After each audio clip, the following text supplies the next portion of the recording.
Oh, geez, this should be plugged in. Oh, that's okay. Good afternoon, good evening, good morning, whatever the case may be, wherever you are in this bright, wonderful world. It is, it's just the middle of the day on Saturday, and I'm gonna do some work, but I wanted to pop on here. I saw an interesting article. DC Comics has a new boss. Hold on a second. Let me check. Let me check what her title is. Her title. Well, if I go to, let's see. All right, let's. I kind of just wanted to jump right into this. Let me see. But yeah, let's wait. We got 42 viewers coming in right now. Let's prime the pump a little bit here first. What have you all been doing today? We got a new cat. Spoilers. Okay, we got a new cat. We lost our other cat. I don't know. My wife and I were out the other day, came home. Somehow or another, the cat got out. Haven't seen it in 3 days. It's chipped, so no one has reported it. So, frack. Cat's gone. But honestly, we're getting used to cats disappearing in this house. It's really... We've lost so many cats. How many cats have we lost in the last 5 or 6 years? All of them. All of them. All of them. We lost Lucy. Actually, Lucy was my niece Riley moved out here and stayed with us for a while, and she brought a little baby kitten. This little kitten started getting pregnant. She started going out of the house and getting pregnant at 8 months old. Ended up having 5 litters before we could get her fixed because she just kept getting pregnant. And you're not supposed to fix a cat. Yeah, Nasser's taking my cats. You're not supposed to spay a cat when it's pregnant because it'll make them go. So we lost Lucy. She just like left, but she would keep showing up like every month or two. She would come and we'd see her like eating food. Like she'd come in through the cat door and just be here to eat. So I think somebody adopted her. So I hope she's still around somewhere. Her son, Sasuke, such a great cat. Unfortunately, we know what happened to him because our neighbor called me up and asked if I was missing a cat. And yeah, he was dead behind a fence. I think it got hurt and then climbed behind our storage unit to die because you know how cats do that. They go climb someplace to die. And then Kichi was our other cat, and he just like disappeared after Sasuke was gone for like a week, and like Kichi just disappeared. She just vanished. Don't know what happened to him. One of our cats got run over. That was Yosuke. So that's 4 so far. And then we got new cats. We got Castiel and Furiosa. Furiosa got out, disappeared. Castiel got out one freaking time. One time. Elijah let him out. Yeah, I know. Elijah let him out. My daughter screaming from the other. So, how do you know they're dead? Maybe someone stole them and they're having a wonderful time in someone else's house. And then our newest cat, Baron. 7 cats. We've gone through 7 cats in like 6 years. So we got a new cat. Where's the kitten? I don't know. We found the kitten. Let's show him the kitten. Just disappeared. The new cat's gone already. Okay. We didn't. At least he said we get a new one free. Yeah, we just went to the Humane Society, adopted another cat. So hopefully this one will be here for a while. It wears on you, man. Cats just kitten death sentence. Lost it already. 8 cats. Take a shot. Rip new cat. My cat seems Herculean now. Well, the problem is, yeah, we do have we do have wild animals, rabbits, raccoons, coyotes. I don't know if I know I had one cat one time that got in a fight with a fox here in San Diego. Got an abscess from the fight, and man, it was like $400 just for the vet to lance a freaking abscess. And then my cat Sasuke, he like fell off the roof or something and broke his jaw. Man, that ended up being like $2,000. Veterinarians are a scam. I swear. It's just the prices are so ridiculous. $2,000 to tie up a broken jaw. Oof. Brutal. Just get a dog. He will never leave. Enough cat torture stories. Move on, please. All right. Okay, we got over 109 people here. So I'm not eating the cats. I'm Japanese. It's other Asian cultures that enjoy cat delicacies. So let's go on to the article since there's over 100 of you here now. Screen share. Bada bing, bada boom. All right. Coming to my channel, I go to Bleeding Cool so you don't have to, because that is the world's worst site. But all right, here's the article. Meet Dan Didio and Jim Lee's new boss, Pamela Lifford.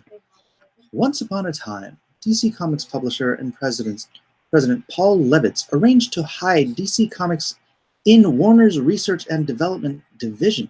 Limited access to funds, but also limited oversight, and less of a demand for instant profits as long as ideas were generated that other divisions could profit from. I think that's probably what they're still doing.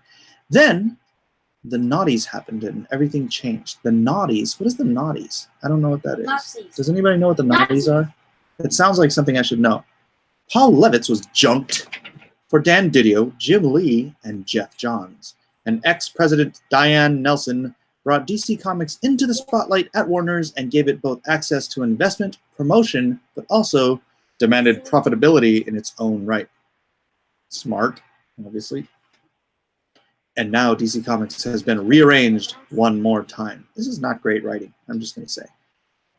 It is now under their new Warner Brothers Global Brands and Experiences umbrella division that will also include Warner Brothers consumer products, themed entertainment, and new global franchises, with Pamela Lifford, who ran the consumer products arm, as president of it all. I actually think this is wise. I think this is a good move for DC. It's nice to see somebody in the comic space making good moves, making wise moves. Both DC publisher Dan Didio and DC publisher CCO Jim Lee will now report to her.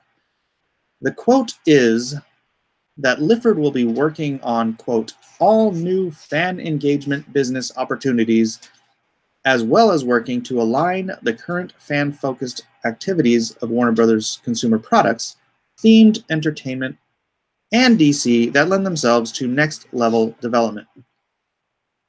Oh, the quote goes on. She'll also work with all divisions of the studio to ensure that every touch point for cross-divisional and cross-company collaboration is maximized. Additionally, she will coordinate with Warner Media's sister companies HBO and Turner, as well as various AT&T divisions when appropriate. Basically, squeeze it till the pips pop out. Never-ending Watchmen. What the heck? Does this make sense to you guys? This is like terrible writing. But anyways, the news is good, I think. Lifford has been at Warner Brothers since 2016. Ooh, 2 whole years. And previously was EVP Global Licensing at Quicksilver for 4 years, including DC Shoes, the company that successfully countersued DC Comics when they sued the shoes over their trademark. Wow. Before that, she was EVP at Global Manager at Disney Consumer Products for 12 years. And before that, Director of Product Development, Apparel, and at Roadrunner Sports. What? Sports and Product Development, manager at Nike. Can I suggest that Dan Didio and Jim Lee start wearing decent sneakers to work? It may go a long way. Freaking stupid. Rich Johnson is such an idiot. So let's pop over to her LinkedIn real quick. Pamela Lifford, president at Warner Brothers Consumer Products. What are those? I'm streaming, but I'll eat a banana. All right, experience. Warner Brothers Consumer Products, 2 years, 8 months.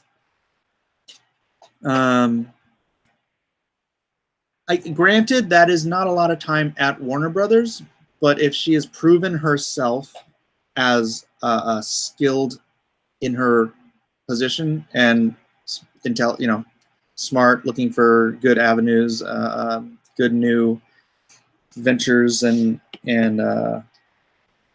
a vision for taking what are basically, DC is basically R&D for Warner Brothers. And if you can take that and you have a good eye for licensing that and developing new products. Isaac, stop with the nose or get out of the room. Okay. Then yeah, I think that's a good move. I don't think it matters if she's only been there for 2 years, 3 years, 2.5 years. EVP Global Licensing, Quicksilver, Roxy, DC Shoes, 2 years, 5 months. That doesn't seem like a lot of time either. I wonder if Warner Brothers poached her after the DC lawsuit. That would be interesting to find out. EVP General Manager, Global Fashion, Home, Infant, Disney Consumer Products. So also consumer products, same thing. So she's built up probably a fairly wide network in the consumer products area. So again, it just makes it seem like it's a stronger and stronger contender. Whether or not she's woke, I'm not going to give me a minute, okay? Set strategic vision, manage global consumer products business for Walt Disney Company by consumer segment for infant through adults in all categories: apparel, footwear, home, accessories, blah, blah, blah. So that was 11 years. 11 years at Disney, working with some of the biggest licensees in the entertainment space. I think that's probably why she got picked up by Warner Brothers. That network itself is worth, gold. Director of Product Development, Apparel, Roadrunner Sports, and 2 years at Nike back in the 90s. So, I mean, just from her resume, I think this is a very smart move for DC DC, Warner Brothers, whatever you want to call it. Do I think she's woke? I have no idea. Other than her resume, I know nothing about this woman. So if all I can do is base on what I'm reading, I think this is a great move for DC. I think this is a fantastic move for DC. Yeah. So let us hope. I don't think she's going to get into people DC wide event. All characters go gay for 5-issue arc. I don't think her job is going to be getting into the creative development, the storytelling, the wokening, and all of that. I think her job is to take the products, take the intellectual properties, and find new sources of revenue, new sources of licensing, and I think it's a really good idea. So I can't complain. I'm gonna eat this beignet. I apologize. I'm gonna read some of your chats. Let me see. Let me scroll back up for more. Oh, it's like a tiny donut with it's got chocolate in it. Okay, why are you guys all assuming that she's woke? Do you guys have some information that I don't? I think her resume speaks for itself. So yeah, if you guys know something, if you guys know someone who knows her and knows she's you know, just another another woke. But oh my gosh, dude, that's woke or not.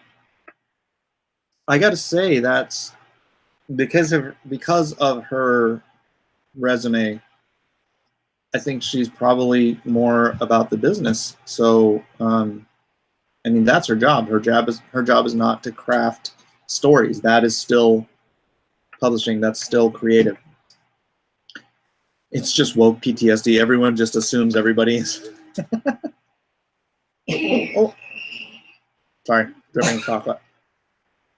Oh, not good watching people eat on streams. I apologize. Now I'm getting chocolate and powdered sugar on my desk. Terrible. That is really good though.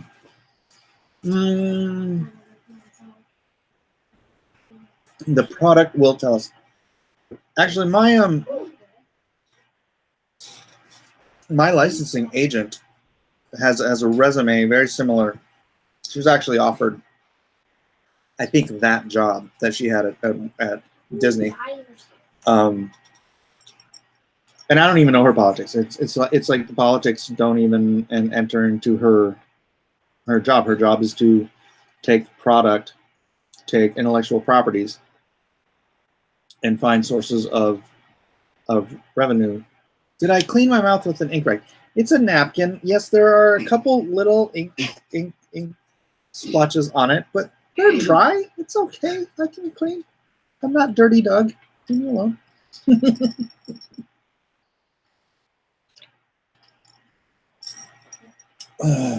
So that's where I am. Wow, 186 people. So what do you guys think? I mean, do you agree? Do you think this is a pretty good move for Disney, right? I mean, well, thank you, Thomas, for backing Lone Star today at $80. Very thrifty of you. Dude, I have so many. I like every time I go wash my hands and like I'll get a paper towel and I'll wipe my hands and I'll bring it in here and I'll recycle it because it's like I have all these like paper towels with different levels of ink on them because I'm constantly wiping my brushes and my pens and everything. So yes, quite thrifty, quite thrifty. It's becoming your dad. Only time will tell. Her resume is impressively stacked. You don't get those positions and not learn a thing or two. She could potentially take DC higher. Also, she countersued DC and won. Yeah, so she seems like pretty legit. You know, when you're, and that was a good move on Warner Brothers' part, right? The woman who sues you successfully, you just hire her. So it's good to see they can make some decent decisions. It's certainly what I would call the opposite of what Marvel has been doing, which is funny because she used to work at Disney. Disney could have bumped her up to the head of Marvel instead, and she probably could have helped turn that company in the right direction, especially during the last 10-15 years. Such a missed opportunity. It breaks my heart. Consumer product focused equals anti-woke. Yes, yes. Give her 6 months like we gave CB Yoshida. But CB took a different position. CB's position was sort of creative, directing creative. So, yeah. And I think they probably did bring him on in order to try to turn the tides, but I don't know. Maybe there's so many. What was that thing John Malin we played the other night where CB there might be knives in CB's back, pointing him in the right or wrong direction. Am I lagging? Let me turn my camera off real quick. Superman used to stand for truth, justice, and the American way when Jews needed the U.S. during World War II. Now he's a global citizen, pushing the Jews' commie crap The Jews, commie crap, and queers across. What? Okay, I'm gonna wish I hadn't read that. Time out for you. Mike is like a kung fu movie. The lip sync is out off about 3 seconds. All right. Test, test, test. Is that resunk? Have I resunk my lips? Or am I still about to battle your boss? Oh, wait. Teacher! Teacher! They killed my teacher! Maybe check her Twitter to see what she says or shows. That's a good idea. Let's float over. You know what? I'm gonna bet you she is way too professional to get into Twitter.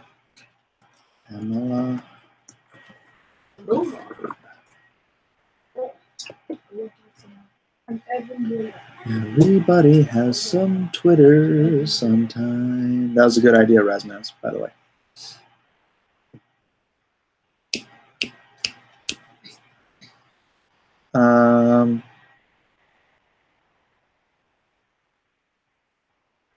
Yeah, all I see is this article.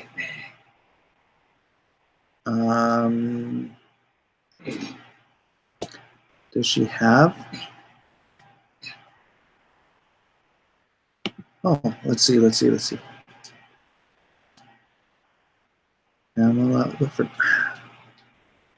Nobody is Thomas P. Johnson, Pamela Lifford, and Andy Hilfiger will be the honorees at this year's Fashion Delivers Gala.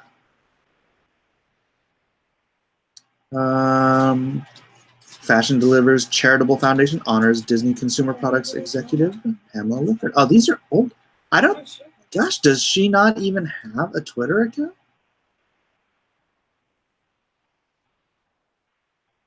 What Pamela Lifford's promotion means to DC Comics. Oh, Antonio did that. She seems like a marketer. I hope she comes out and says something that's not generic corp speak, because this press release contains a definite absence of giddy excitement about these characters and stories. I don't think it's the characters and stories. I think it's the characters, but as intellectual properties, not as, hey, let's go in and change stuff. I don't see anything on, I don't know. Does anyone else see anything on Twitter that I haven't seen? You're going to see Predator tonight? I have not seen it yet. Sorry. Resunk successful. Yay. A little better still off. She doesn't have a Twitter. Yeah, it doesn't look like it. That's probably the smartest move she could make, not having a Twitter.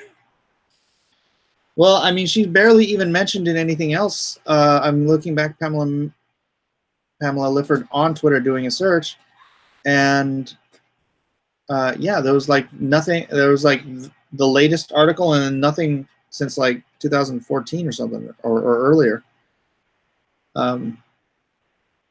2011, 2012, and then today or yesterday. So the last mention of her on Twitter was 2012, unless I'm searching really wrong. I already did check the LinkedIn. She's got a great, strong profile on LinkedIn. Yeah, her on paper, she's fantastic. So check archives. I can't do all that stuff. I'm not a wizard. I'm not a computer wizard. But leave that woman alone. Let's see what she does. Don't go to LinkedIn and spout off a bunch of crap at her either. Man of action, what are you talking about? I've done nothing but praise her so far. Why are you being all defensive? Man of action has come in here to be a white knight, I think. Completely oblivious to the fact that I've done nothing but say that I think this is a really good move on Warner Brothers' part. Man of action and his assumptions, I guess. He's talking to the chat. Enjoy that feeling, Father Mayhem. I don't understand.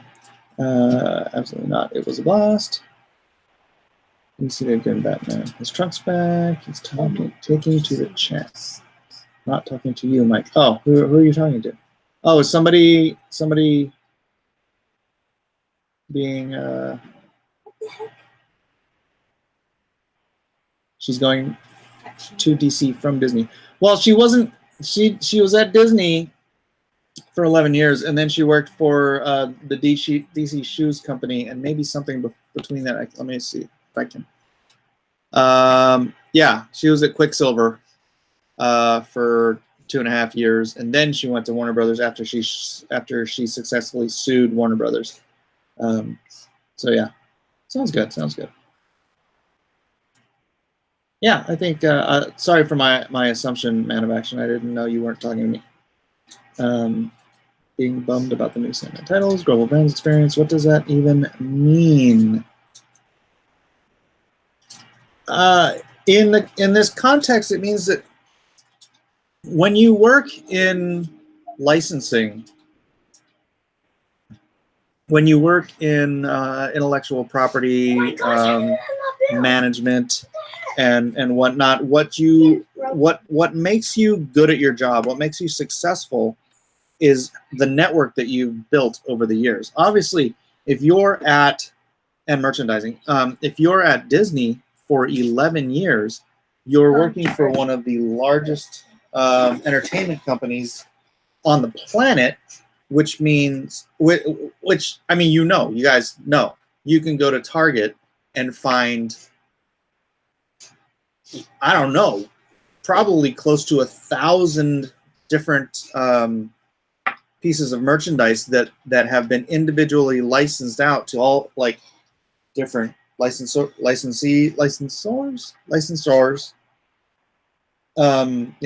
manufacturers, distributors. I mean, you build this enormous. My shirt says, "I accept Bitcoin." What? You build up this enormous all these connections, this network, these relationships. Your network, working at a company like that for 11 years, and you can punch your own ticket. You're just, it's gold, it's platinum, it's friggin' diamonds, it's Bitcoin in December last year.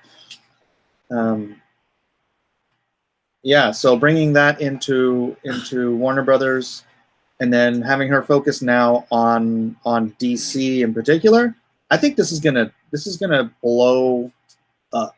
I think she's gonna do a fantastic job. Again, just based on her resume, and I wouldn't be surprised if this financially makes DC Comics as a brand bigger than it has been in possibly ever. So good move, Warner Brothers. Wise choice. Jim Lee, Dan Didio, I strongly suggest you listen to this woman, because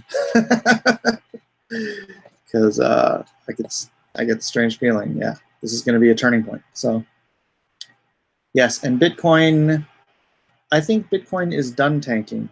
I think it hit bottom about 3 days ago, and I think we're going to be in for a rally. So we shall see. There's a lot of good news in the crypto sphere, and Bitcoin has not been reflecting it. So I think it's going to have time where it does. So if you guys want to go into the crypto market sphere, no, I don't want to turn this into a crypto channel. But yes, you guys. I could wrap this up, or I could just start ink. I have to finish inking a page. If you want to just keep chatting, I could do that too. So let me know. Should I wrap it up, or you guys want to hang out here and chat, talk crypto? All right, let's go to CoinMarketCap.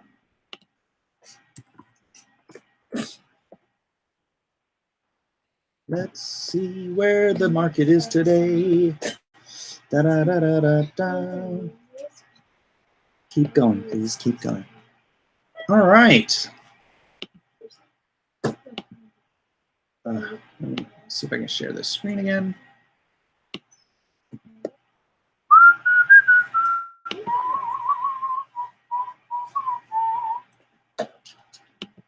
Share. Okay, here we are at CoinMarketCap. For those who don't know, which is probably most of you, CoinMarketCap is the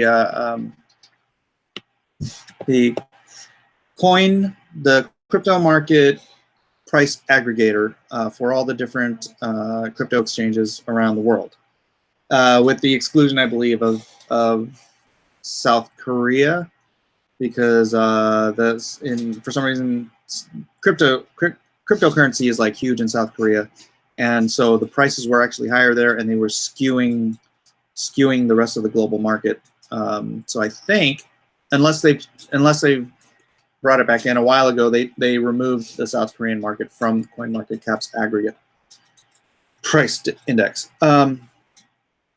So total market right now is at $203 billion, which is ridiculously low.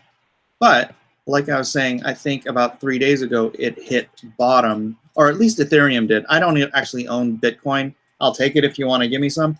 But I am more into Ethereum and altcoins. Altcoins have been taking a but yeah, about 3 days ago, we were here. And yeah, there we go. We're coming back up. I think I honestly don't know why. I have not been paying. I used to pay so much attention to this, like every single day. Do I use Coinbase? Yes, I do use Coinbase to get in and out of fiat currency. I have a Ledger Nano, so most of my crypto is in my safe. Do I like Litecoin? I don't like Litecoin. I think personally that Litecoin, it serves no purpose. Litecoin is like Bitcoin Lite, right? Like it's 10%. Oh, it's 1/100th of a percent. Is that right? 1/100th of a percent. Yeah, 1/100th of a percent. It's 1%. The value of a Bitcoin. But really, it offers nothing new. Dogecoin is the future. Dogecoin is a joke. So Roger Ver, I know people in the space hate Roger Ver, but he made a really good point about Litecoin. Litecoin, Charlie Yee?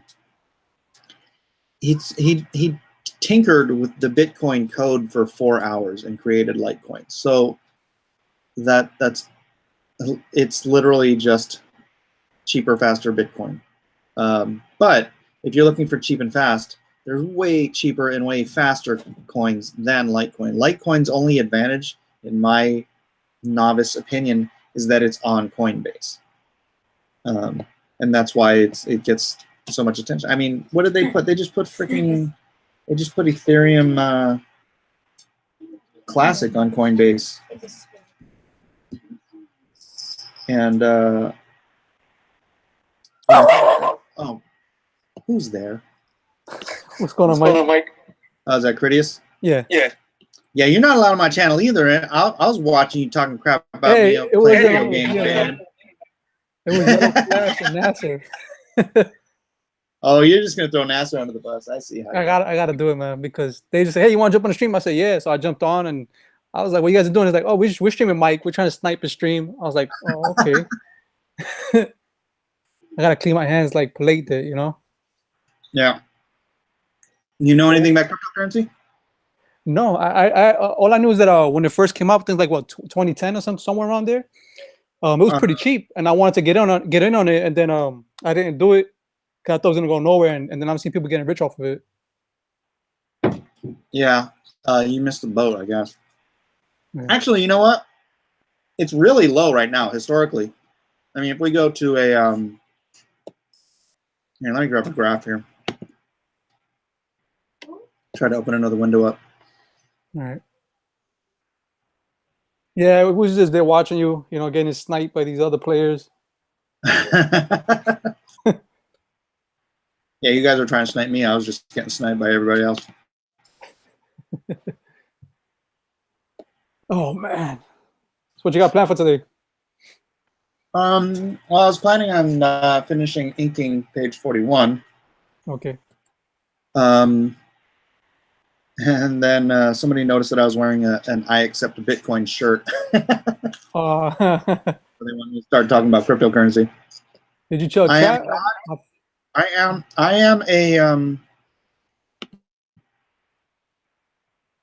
you know, I'm an amateur. It's not like I have hundreds of millions of dollars. Right. I don't understand currency. You know, when it comes to like digital currency, I'm like, okay, I just keep walking. Hey, can I say something real quick? Everybody uses digital currency. They use the digital US dollar. Right. The US dollar is a fiat currency. Okay. Fiat means faith. The US dollar literally has nothing backing it except for the faith of that people put in it. Right. That I understand. Right. So, right. So, and it is a federally centralized currency. So that's why it can be so easily manipulated by the Fed. Okay. Right. We've had quantitative easing over the last decade, you know, where they just dump more money into the pool, and that just devalues the dollar itself, right? Okay. Well, with cryptocurrencies, there is a set number. See this here? It says circulating supply, right? That's how many Bitcoins are out there right now. I can't remember what the total supply. I think it's like 21 million Bitcoin is like the total. I think I could be wrong about that, but the point is that there will never be more than that finite number of Bitcoins. Okay. Right. So the value of that against, say, a fiat currency where you can constantly dump new dollars into that True. Right. The value of the Bitcoin the value of the Bitcoin may well remain the same, but against the dollar, it will seem to increase. Right. Kind of like gold, you know. So in every cryptocurrency that I know of, they have a finite number. Like when you write the code, when you create the market itself, it's got a finite number of coins or tokens or whatever it is. And then there's different ways you can either mine it, or you can do like proof of work stuff, and different ways to earn the currency itself and get them into the marketplace. But yeah, there's always a finite amount. So like this one has 25 billion. This one has 2.7 billion. So the individual. Wow, Cardano's down to freaking 7 cents. I should buy some more. No, the market is taking like, okay, let me go over here. This should have loaded by now. My computer's so slow. Right, so here is December last year, right? Okay. That was this run up here is what I refer to as the CNN boom, when everybody and their mother thought that was hearing about Bitcoin on CNN, on Fox, on MSNBC, on CNET. It was everywhere, and so everybody. I literally had a lady, because I have these I accept cryptocurrency signs at conventions, and one of them was Bitcoin. And this lady comes up to me at the con, and this little old grandma, and she's like, "You accept Bitcoin?" I'm like, "Yeah." And she's like, "How do you use Bitcoin?" She's like, "I don't even know how you use it." And she's all, "I have some, I bought some, but I don't know what it's for." So it's like, everybody was on this run up. Everybody was just trying to catch the train, right? They're like, we got to get there before it's too late. I started around here. No. Wait. Oh, this is 18. So that's I per started around. Bitcoin, right? This is Bitcoin. Right, but I said that it's like per Bitcoin is like 6,000, 7,000, 11,000. Yeah. Okay, so Right. let's zoom this in a little bit so we can see the market before it blew up.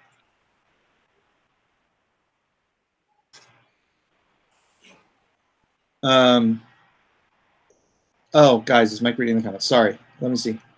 Silver is a killer buy right now. Father Mayhem says silver is a great buy right now. The reason I am not buying silver, well, actually, no, it would be a good time to buy silver. I'm going to wait for the total the economy to get even stronger, because the stronger the economy gets, the lower like gold and silver and platinum go. Okay. I remember in the 80s, gold got down below $400 an ounce. Silver was $5 an ounce in the 80s. I used to buy it and make jewelry out of it, and it was so cheap. And right now, last time I checked, it was like around $16 an ounce, which historically is still rather high. Okay. It has gone up to about $50 an ounce. Should have sold back then, but but I think silver, if the economy continues to grow, and with Trump in office, I don't see any reason why it would not. Right. And don't take any of this as financial advice, because I'm an idiot. I'm just doing what I think is good for me. So none of this is financial advice. Don't listen to me. No. I'm gonna go look up to right now and just buy like crazy. What did what? No, so I'm gonna go buy like crazy now. But look at where we are in this market right now. So we've come from the peak, dip, peak, dip, peak, dip, peak, dip, peak, dip. This is like a consolidation, like a downward consolidation pennant. So at some point in the future, when adoption really does take place, we are going to go back up. But historically, we are in a really good time to buy. And this is just Bitcoin, but Bitcoin is kind of an example of the entire market. Altcoins are really, really taking a hit right now. But I think they're going to be coming up too, because as Bitcoin rises, the altcoins rise. Let's see, let's go back to the CoinMarketCap right now.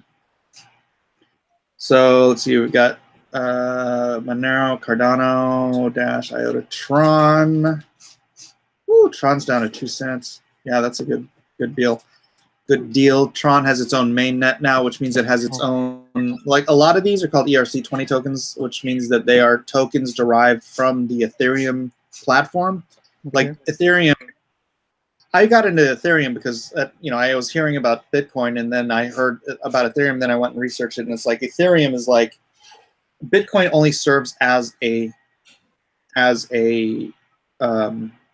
currency. That's all it does, right? It's a digital currency. Ethereum is like, holy crap, gold is down to $1,200 an ounce. Yeah, it's gonna keep going down. I think Tron is real. Yes, Tron is. What's a good time? When is a good time to buy gold? Like what price point? I don't know price point. I just think the better the economy gets. So I mean, we're only at 4% growth. I mean, only historically for the last 20 years, that's great. But can you imagine if Trump gets us up to like 6% growth? Gold is going to be cheap. Right. And I believe he can. So we're not even 2 years into his administration yet, and we're at like what was it last time? 4.2, 4.3% growth. And Obama was like, we'll never get back there again. We'll never get back to, and it's like, here we are. Yeah.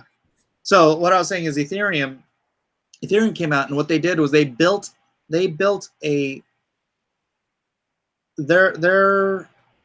blockchain was designed in such a way that other people could create digital contracts, which are like indelible. You can't alter these contracts. right? Okay. Because they're on the blockchain. I don't know if you know what the blockchain is, do you? No. Okay, just for the beginners out there, which I assume is a lot of people.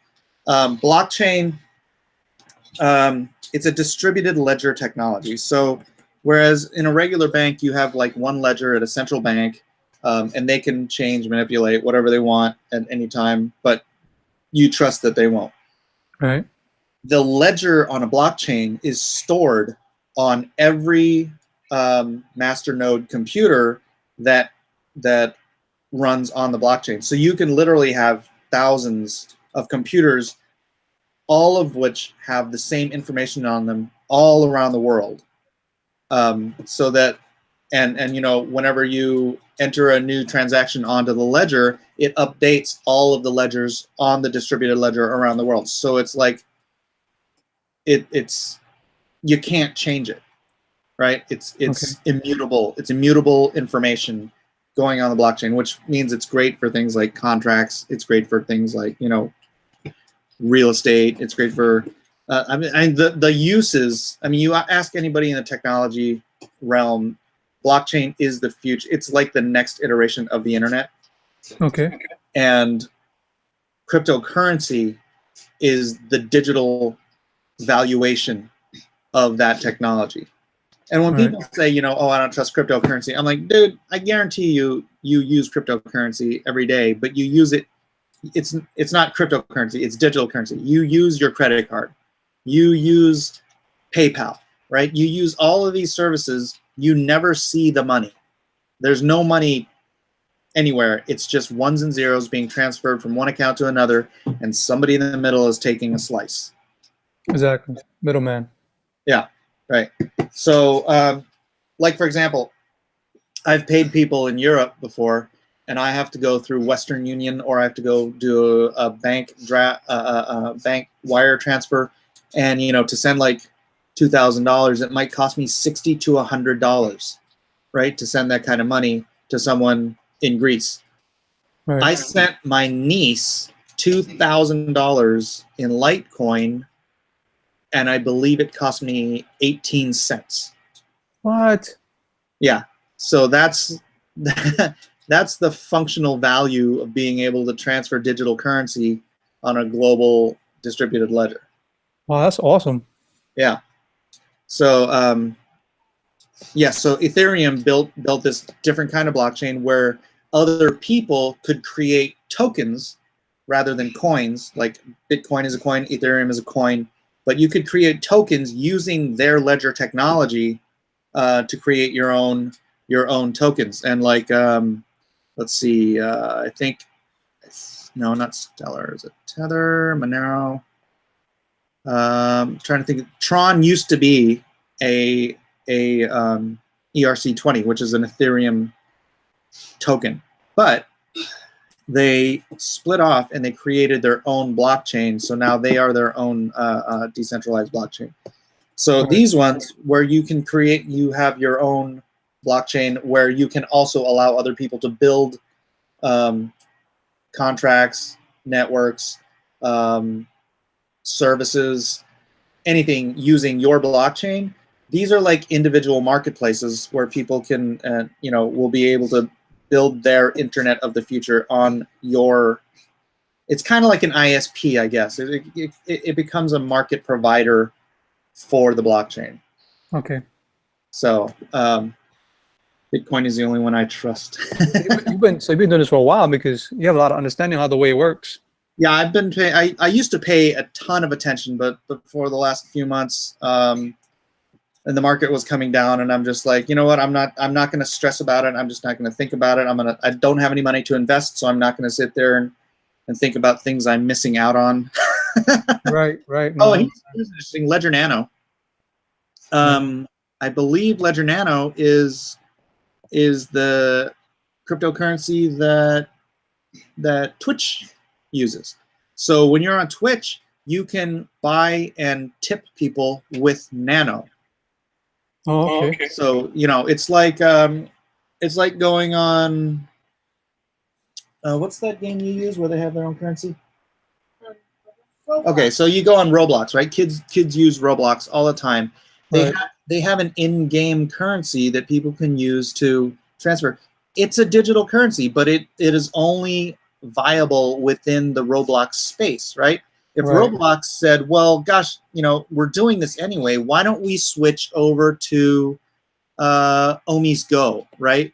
We're gonna, rather than everyone buying these little digital dollars that don't have any intrinsic value outside of Roblox, why don't we use Omi's Go or Zcash or Dogecoin, for God's sake, anything that people can trade in crypto markets around the world. It creates application, it creates adoption, and it creates intrinsic value, because people, the more people have faith in it, the more people use it and utilize it, the more people can invest in it, the more it becomes intrinsically valuable. Right, right. Or it's, I mean, they're all fiat currencies, right? But what you're having to do is create the faith that gives it purpose. Wow, Zilliqa really did not fall that much at all. I got a lot of this. Got a roof for it on. I dumped out of because these guys made a deal with Pornhub. Oh, right, I'm like, I'm out. No porn for me. right. Basic attention token. I think this is probably going to be a good one. Do you know what the Brave browser is? No, never heard of it. It's a decentralized blockchain-based browser that you can download for your you know, so you don't have to be using Google Chrome or whatever. Okay. And yeah, I'm not getting too fond of Google anymore. Click on the screen, Mike. Click on the screen. Oh, you mean so it locks on here? Hold on a second. I don't want to. Hey, chat, real quick. Mike is up to page 41 of Lone Star. Only 7 more pages to go. You haven't picked it up. Get on it soon before it's too late. Yeah. Mike, do you use Mines? I do not. BitConnect. There's news, Derek F. BitConnect news yesterday. I believe it was yesterday, maybe the day before. BitConnect was just delisted from its last exchange. So literally, there are no exchanges in the world where you can transfer, or you can buy or sell BitConnect. BitConnect was this total friggin' Ponzi scheme, because you know those are going to come up in any new market, right? Yeah, they ate it. So they're gone. BitConnect is gone. They were a meme. Pundy X. This is a good one. Pundy X. I probably have more Pundy X than anything else. This is. They have a point of service machine that they have been manufacturing and distributing, and their whole point is they want to be able to get cryptocurrency to be as easy to buy and use as anything else, right? And so that they can they say they want to make it as easy to buy Bitcoin as it is to buy a bottle of water at the grocery store. So they have these little point of service machines that are a little bit bigger than a cell phone, right? So they give them to retailers. Retailers put them on their desk, and then they can use credit cards to purchase crypto, or they can use crypto to purchase items and whatnot. And so they are in this process of taking over and moving the currency, moving fiat currency into the crypto space. Okay. And so I really think long term, these guys are going to be like the Square of the East, probably all of Asia.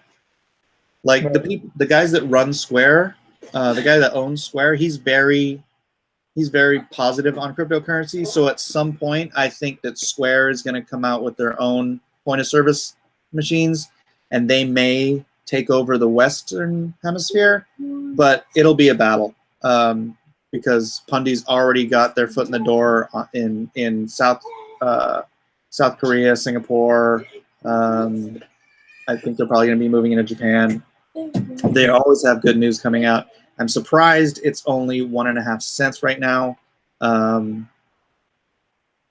Yeah, I don't know. I'm hoping it gets up to around. Did you buy into them or no? Oh yeah, I have a lot of Pundy X. Yeah. I've got. Maybe I should do the same thing. So that's a good one. Holochain, another good one. Man, I should get some more of this. I think we got a problem. Huh? I just read chat and it says that Vox Dage is trademark cryptocurrency. Damn you, Vox Day! Hey, did you hear that Donald DeLay released the Brutus already? Oh yeah. I saw that. It's doing really good. It's going up fast. Sweet. So, yeah, I'm sorry. Says, just when I thought Mike couldn't get more awesome, he starts talking crypto. See, more reasons to back Lone Star. Yes, back LONESTAR so I can buy more crypto. And you'll get more financial advice. Walton Chain, I think, is a good one too. R Chain, just look at that spike, man. R Chain had a good spike. I don't know if I think I might have sold my R Chain because these guys, it's great technology, but they have their own language. So in order to build a network, build a business on their network, your programmers all have to learn their language, which might be, I don't know, it could go either way, but it was a little too risky for me. So I used to have a bit of this, and I think I might have sold it. I haven't checked out in a while. Mithril, IOST is good. Wand Chain's good. Dentacoin, I don't get this. This is a dentist. Dentist, really? Dentist coin, yeah. So I don't know. Wobie token, I hear is good, but I've never really invested in or looked at it. Bancor is actually an exchange. So like Bancor, Binance, if there are exchanges that people are going to be using or do use, like Binance is a huge exchange, and they have their own coin, right?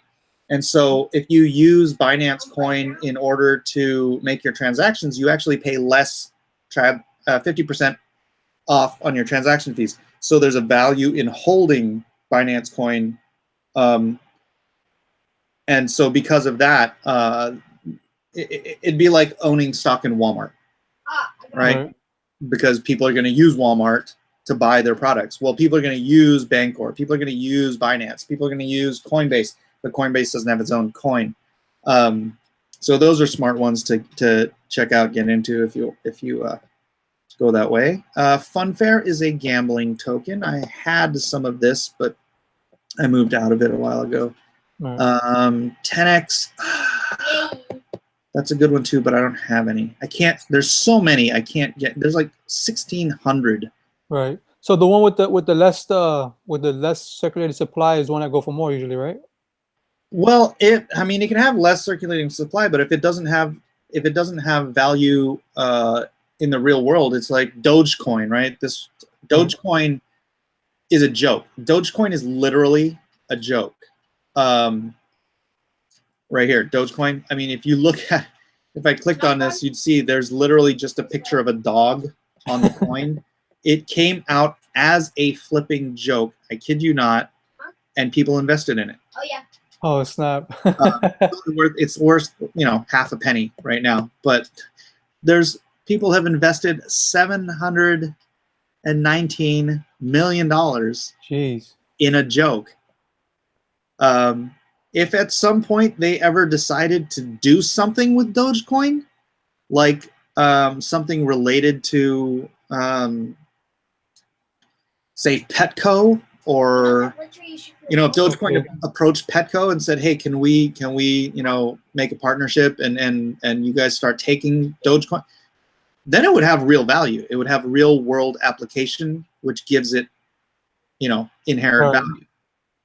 But right now it's just a joke, and people just love this. It's funny. There's crypto guys out there who just love Dogecoin for no reason. Crazy. It drives me nuts. And what's that? Was it Bitcoin Gold? What is that? You buy gold? Bitcoin Gold is it's a fork of Bitcoin.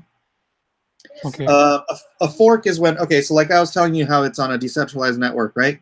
Right. If you want to make a change to the code of the network, if you can't change the entire network, every single computer that's running then what happens is you create a fork. So Okay. you have, it splits off into a new cryptocurrency. Mikey. Who's that? What's Hey, going on? Artie Bear. What's up, man? We're talking cryptocurrency. Oh, okay. I thought we were going to talk DC. Oh, yeah, that was the first hour. You guys are already on your second hour? Holy crap. No. I think that was probably only a half an hour. I'm just kidding. Oh, okay. Well, I wanted to find out. I was curious. Are you curious about Bitcoin? You and I've had a conversation about this before, but I find it fascinating. So go for it. Yeah. But hey, if somewhere in this, can you kind of refresh what happened at DC? You said there's a new boss. Yeah. So here. I'll just pop back onto this real quick. I'm sorry if everybody's boring them with the same information, but I haven't heard this. All right, so meet Dan Didio and Jin Lee's new boss, Pamela Lifford. Once upon a time at DC Comics. Actually, this is really bad writing, so I'll just get to the point. So Diane Nielsen's out. Yeah, and DC is now under the new Warner Brothers Global Brands and Experiences umbrella division. That will include Warner Brothers consumer products, themed entertainment, and new global franchises with Pamela Lifford, who ran the consumer products arm as president of it all. I will just boil this down. This chick has worked at DC for 2.5 years. Before that, she was at Quicksilver. Before that, she was at Warner. She was at freaking Disney for 11 years in the same position. She was in the global brands. She was in the the direct consumer product marketing and all that stuff. So this chick, I'm not gonna call her a chick. This lady has a resume you wouldn't believe. I mean, working in this same position at Disney for 11 years, she has had to have built up the most powerful network of licensors, licensees, marketing, freaking distribution. I mean, the network this woman must have from 11 years at Disney makes her probably now the most valuable person at DC. Oh, well, good. And Yeah. and all we hear in the comics is that there's no powerful women in the industry. So now this is one of the most powerful positions, and it's once again at Disney or DC, its own, or it's run by a woman. Yeah. And I think she's gonna do. This could totally change. There's a picture of her. This could totally change. And she's adorable. Look at that face. She's got wonderful hair. I love hair like that. I do too, actually. Yeah, I love to draw it, even though it's she's got hair like my mom. When I first saw the picture, that's what first popped into my mind. Your mom's running DC Comics now. Nice. So yeah, that was the good news for DC. I think that was a really smart move for them. So yeah, cheers to DC. Hope everyone's asks if she's woke, and I don't think it matters because she's not in a creative position. It's funny, she doesn't have a Twitter account, she doesn't have a Facebook account. She's clean. Yeah, she's just been working. Right. So that's the news. We went over that probably for like 20 minutes, half an hour, something like that, and then I was about to get out, and people saw that I was wearing a I accept Bitcoin shirt, so they wanted me to talk about cryptocurrency, and so here I am. Okay, well, cool. Thanks for running that down. So this is a good thing for comics. I'm glad. It is. It's what, DC could very well bury Marvel in the next 5-10 years because of this. Well, especially if Marvel is just franchising out to other publishers. Yes. DC will start publishing Marvel books. You know what? I don't see that as an impossibility. Well, they used to distribute them in the 60s. Yeah, I read something like that. That's true. Yeah. Really? Yeah. That I did not know. I read something like that. Yeah, OST. We already know this release. So, yeah, that's the top 100. I don't need to go any further into that, this is an interesting one because, oh my gosh, it is down to, jeez, that is down painfully low. I actually have some of that. Hey chat, don't forget, Art Thieber got the black and white on Indiegogo, Mike's Lone Star, and Brutus. Check them out. Give them some support if you can. If you could afford it, don't force yourself if you can't. Yeah. The next news is that Mike Thank you. mouth with an ink rag. Let's see. Even when I was an atheist, I never bought that evolution crap. What is going on in the chat? What are you guys talking? So Mike, are you investing your money, your Indiegogo money into Bitcoin now? Is that what I'm hearing? I put it a little bit in, but not much. I need to focus on other things. I have enough invested in cryptocurrency, and I don't even want to look what it's worth right now because the market came down so much. So that's why I really haven't been paying a lot of attention in the recent, I don't know, maybe 3 months or so. This whole Indiegogo thing has really been taking up far more of my time. So I'm starting to feel what that's like. And you will. And you will. I actually got a good night's sleep last night, so that was a first. What's wrong with you? What's wrong? None of you guys were up last night. And you should have been up on your own.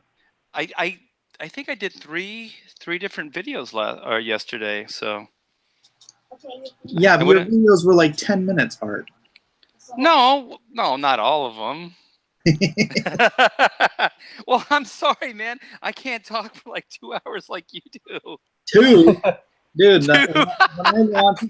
When I launched, I think the first few days I was on for like 9 to 12 hours every day. Oh my gosh. On my stream or other people's. I'm just always fearful I'm just going to burn people out. Yeah. And they're just going to go, oh, Art again? Yeah, it's entirely possible.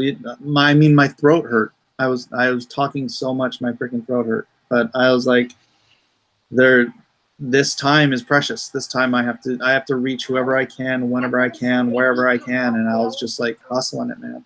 Well, dude, I mean, hats off. You built that thing from ground up. I think your YouTube numbers were like 198 or something like that. Before I started this, I was 162. Yeah, 162. So you built that thing from the ground up, and then also, just creating the comic book and then the awareness. I mean, you are the high bar. You're the guy that I aspire to be. I mean, at this point, because you came out of nowhere and you just created quite an amazing campaign. I'm not even kidding. I'm not blowing smoke, Mike. And I know how hard this is, and you kicked some major butt, dude. I crossed 88,000 this morning. Oh my gosh, we need to get 90 for you. You need 90 to 100. Yeah, I'm trying to think of things I can do, man. It's slowed down. I'll tell you what I'm gonna do though, Art, is in my next Indiegogo, I'm gonna probably end up doing 3 books in one Indiegogo. Really? Like oh gosh, that's not an anthology. No, these would be full-size books. 3 individual books. I'm gonna be doing the next Lone Star. I'm gonna have my artist working on Nuclear Family. And then I'm probably going to launch just the full trade paperback for Six Gun Samurai, because doing it as a store, launching an Indiegogo as a store, like instead of me launching a book, I'm launching Blacklist Universe, right? Come fund Blacklist Universe. As funding Blacklist Universe, you can purchase these different tiers. Each tier has its own book. You can bundle books. You can make, all these other different offers. If I like that. If people want all 3, I triple the return. Hey, Mike, you can have this idea. I'm going to do it as well. I'm going to, for the second black and white volume Indiegogo, hopefully this does well. It seems like it's going very strong, so I'm pretty sure it will happen. But a slipcase, so I can put both volumes into one slipcase. Because the neat thing about what we're doing with the graphic novels, if they're square bound, because I think a lot of you guys are upgrading to square bound bindings, that you can put them into a slipcase now because they'll have the book names on there. So I'm going to do a black and white exclusive slipcase for issues 1 and 2. So you could do that with your Blacklist Universe books. Maybe I'll have to think about that. I am doing the comics just as saddle stitch books. You're not doing Lone Star as a like a square bound? Nope. I Oh, want it to feel like a comic book, not a. When I do the trade, I'll square bind it, but you know, it's a 56 page book. It's right. You know, it's like giant size X-Men. Okay. That But I thought you were. Most of the guys are square bounding, aren't they? Yeah, I got a square bound because mine is 104 plus pages. Yeah, you have to. Yeah, I mean, if it's you know, graphic novel size, I'm gonna square bind, but I want it to feel like a comic book, so I want it to be saddle stitched. Pretty cool. Yeah, It's gonna be awesome. it's not like the cost difference is negligible, so I'm doing it purely for aesthetics. I didn't know that they could staple, but you're right, because I was thinking they couldn't staple that kind of, you know, volume of paper, but they can. Yeah, that's right. I mean, the giant size books, but even like remember the DC 100 pages? Those were square bound, weren't they? They were glued in place books, but that's 100 pages too. Yeah. In the 70s, early 80s, I think they did those. Yeah, but I mean, a 56 or even a 56 or even a 62. Gosh, I'm thinking you could probably go up to 70. Was it 56? No, 56, 54, 72. You could probably go up to 72 pages. Stapled? Stapled. Wow. It's a lot of pages. Yeah. Yeah. But it's just a longer staple. And a heavy duty machine, man, to plow through that kind of paper. Yeah, yeah. Well, very cool, man. I can't wait to get my my book from you then. So, Mike, are you gonna be printing them out yourself, or are you getting a print shop? Hold on, I gotta reset my camera. Mike's gonna print each and every one of them by hand. I got this fancy stapler over here. It's It'll go through 70 some odd pages. It's gonna be a lot of fun. I know EVS said he's gonna do his own printing. No way. What do you mean by his own printing? Yeah, he said he looked at a printer that I think he's gonna get, and he's gonna print everything on his. Oh yeah. Oh, you mean rather than going through a publisher? I think so. Yeah, yeah. Oh yeah, yeah. I'm doing that too, yeah. Well, you're doing that too, Critias, right? Yeah. I mean, I think so. I mean, I looked at Print Ninja to help me, do the printing, and then yeah, all the books over here. Wolverine says, I remember those old 80-page giants. They were stapled, same as any other comic. Yeah. Okay. Giant size books, bro. Bring it. So, yes, and the thing I think people are gonna like the most about me doing 3 books at once, 1 shipping fee. 3 books, 1 shipping fee. Wow. That's quite ambitious, and I can't wait to see how you put that together. So in time, in time, yeah, Critias and I can rip off your template. Yeah, right. Let's let Mike pioneer everything, so we can just step in. Download it as a PDF and just study it. Can you explain do-it-yourself printing like you're talking about? Well, it's not do-it-yourself. It's you go to a printer, you go directly to a printer, and you work out your deals and whatnot, rather than going through a publisher who's going to take a cut of all that stuff. Right. You're going to go local though, Mike. You're not going to go to China or anything like that, right? Local is in the United States. Yeah. Yeah. For this, I'm going to go local. For trades, I will probably either go to South Korea or China. Yeah, we went China for the Kickstarter art book that we did last year, and we got a great price, but customs and just getting the books here was really, really hard. Yeah. Yeah, that's the thing that kills it. 6 weeks transit. It took longer than that. Did it? Oh yeah. If you get stuck in customs, you're kind of Yeah, it got stuck. Yeah, and then they were saying, come to what was it, to L.A. To pick it up. And it's like, no, we're not going to come to L.A. to pick it up on the docks. Like, that's crazy. So then we had to pay for somebody to drive it out and everything like that. Yeah, it was pretty crazy. I have a concern here. Comic Book Bob says, I'm down with the cheaper shipping, but man, I'm not a fan of creators working on multiple books at once.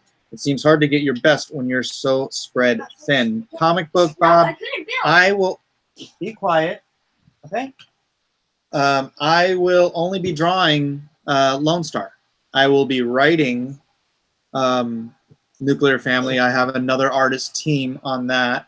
And then Six Gun Samurai it's all done. It's already done. All I have to do is get it to a printer. So that's not something you have to worry about. I mean, at some point I'm going to be running multiple titles.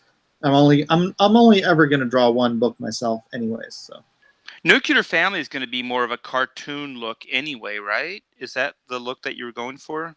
Did you see any of it? No. Okay, hold on. Let me see if I can grab it.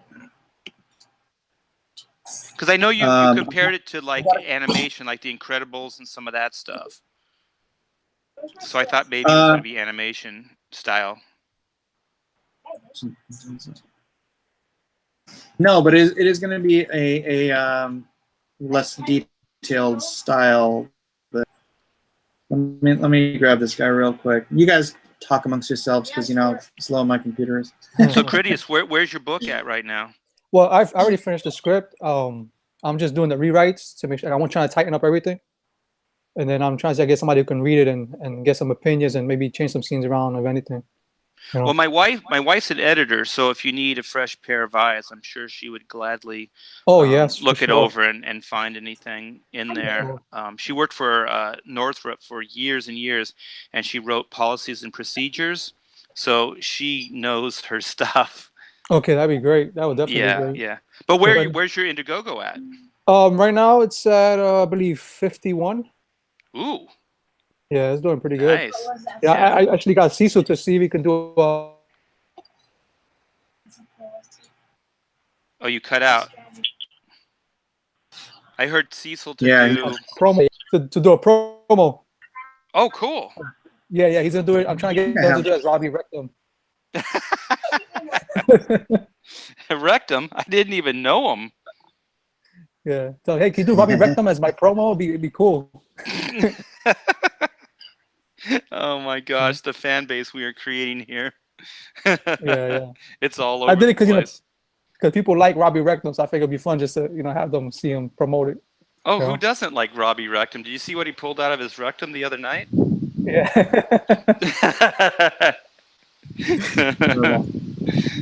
Mike came in on that one late. Yeah, right. Right now I'm trying to figure out a cover. I'm trying to think of a cover. I don't have a cover yet for the book. Just trying to figure it out. Yeah, is Robbie Rectum gonna make a guest appearance on the cover? I actually have Cecil Nurkic in the book. I got a lot of Easter eggs with comic gators inside there. Yeah. Well, if you want some black and white justice in your book, feel free. See you, sweetie. Have a good day at work. I'm running out. Oh. Oops. Stupid. Yeah, so I put a couple of Easter eggs there with everybody here in Comicsgate. I thought it would be fun for the readers. Put my smiling face coming out of a window somewhere. The creepy icon of mine right there. Yeah, let me screenshot that and give it to the artist. Did you? What was it on Ethan's with what's her name? The lady alchemist. Right. When she was on there, and I guess the way it was set up is that she was right in front of me, and it looked like I was like perving out on her.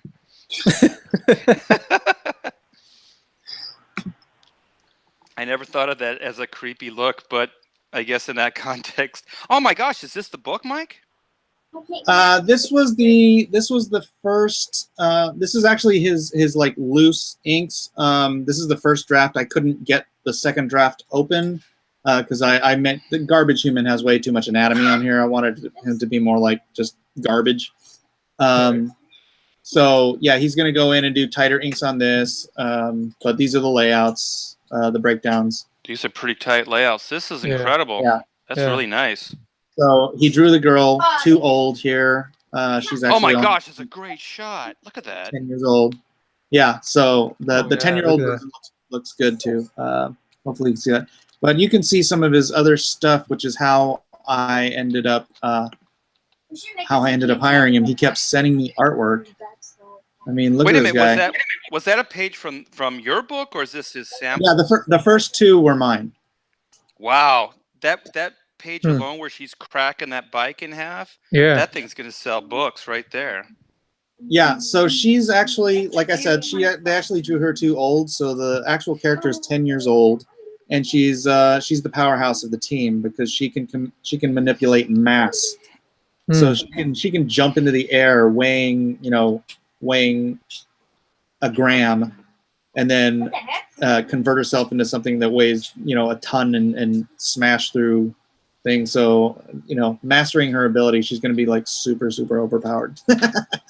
Wow, Right. that's nice. So, Why is there a motorcycle floating in the air though? I would just be like because you didn't see the first page. Oh, he's throwing the bike at her. Okay. Throwing the bike at the helicopter, yeah. Yeah. Okay. So she's protecting the helicopter. I love this. This is nice. Yeah. Yeah, I just wrote a real quick. Well, now I'm jealous. Now I got to go upstairs and work harder. Darn you, Mike. Yeah, well, this is my other guy. So yeah, hopefully he'll tighten up the backgrounds like this much because this is his other stuff. Oh my goodness, this is hurting me. This is a lot of work. Wow. Hey, you find a good artist. Yeah. You hire him. You give him something to do. And I was just thinking, I want to keep moving on my different properties, and I really didn't think that my style would be suited for Nuclear Family. But then this guy kept sending me his stuff. I'm like, man, yeah, this is the look I want. Wow, that's awesome. So, great stuff. And you're pretty far into this so far, right? I mean, no, only these first 2 pages I showed him. Oh, only the first 2. Okay, the other ones are just from his portfolio. Okay. Yeah, he's just sending me sample stuff. So that's amazing. Yeah, this is gonna be the goods. Yeah, his storytelling, his angles, his compositions are pretty amazing. Yeah. So yeah, don't worry about me working on 2 books at once. All I have to do is write this, and then promote the crap out of it for a month. Yeah, and never see the light of day. What's that? Mike's getting pale. We need to get some sun. I know. You got another project plan after this, Art? Yeah, I'm going to. Well, this sounds a little bit like I'm putting too much in front, but I'm really hoping that Black and White does well. My second is going to be Black and White Volume 2, and then I want to re-release Chrono Mechanics, which is a book I published through Mike's company, Alias. Yeah, years this ago. is how you get the views on YouTube. Here's the kitten, everyone. Baby kitties. Is Mike, that how don't Mitch did it? Mike, don't eat that one, Mike. Please don't eat that one. Yeah, hilarious. They're too young. You got to wait for them to fatten up. We got a 6-year-old in the other room. Delicious. So, yeah, that's my. Yeah, I was telling Nasser one time. My father has a story when he worked at plumbing and construction, and they went to go do some construction in the basement of a Chinese restaurant, and they had a whole bunch of cats, dozens and dozens of cats just walking around. I don't want to know what happened to those cats. That's like going to Peru, and they just have guinea pigs running around underfoot because that's they just when it's time to eat lunch, they just reach down and grab a couple of them, strip them of their skin, and stick them on. What country is that they take the dogs and they fillet them and cook them and all that? China. China. Or... They'll eat anything. They beat the crap out of them first because they think that the fear, if they die in fear, the meat tastes better. It's pretty grim. Oh yeah, that is pretty grim. But here in America, we're the animals and savages. No, we're not. Hugh Hoyland asked if I like mid-century art. Do you mean like Rockwell and Leyendecker and the like? Yeah, I do. What are you? Tim Lim sends me bunny pics on Twitter. I feel hungry. Yeah, I had a rabbit one time, and we had to move, in the place we moved to, they didn't allow animals, so I had to give it up, and they gave it to my father's brother-in-law, and I was like, hey, a week passed, 2 weeks passed, it's like, hey, how's the rabbit doing? And they go, oh, we didn't tell you. It's like he took it and he ate it. I was Oh my destroyed. I was God. destroyed. How's the rabbit? It was. Where's Bugs? Yeah. He's in Grandpa's stomach. It is what it is. Yeah. It is what it is. Yep. So, We can't hey, judge. Art, well, as long as you're here, I got 207 people. Why don't you spend a minute to pitch your book? Well, Black and White is a book that's currently up on Indiegogo right now, and it's a sci-fi action adventure. There's some comedy involved as well. So it involves an ex-spy with a heavy conscience. He becomes a vigilante when the woman he loves is wrongfully imprisoned. How about that? It's nice. Yeah. So I originally released this in '94 through Image Comics in the heyday of Image Comics, and it did quite well. We sold over 500,000 copies between the Jeez. 3 issues. Yeah. And so for the past 25 years, when I go to shows and things like that, people keep asking and bringing up books like what happened to Black and White? When can we see more? And so I kept trying as I was keeping my Marvel and DC schedules to put the book out. But there's only so many hours in the day. So when the Comicsgate thing happened and you guys built this platform, I was thinking there's actual real money involved, and maybe I can quit my DC job and start devoting to the Create Your Own projects, full time. So that's kind of my story there. How about you, Critias?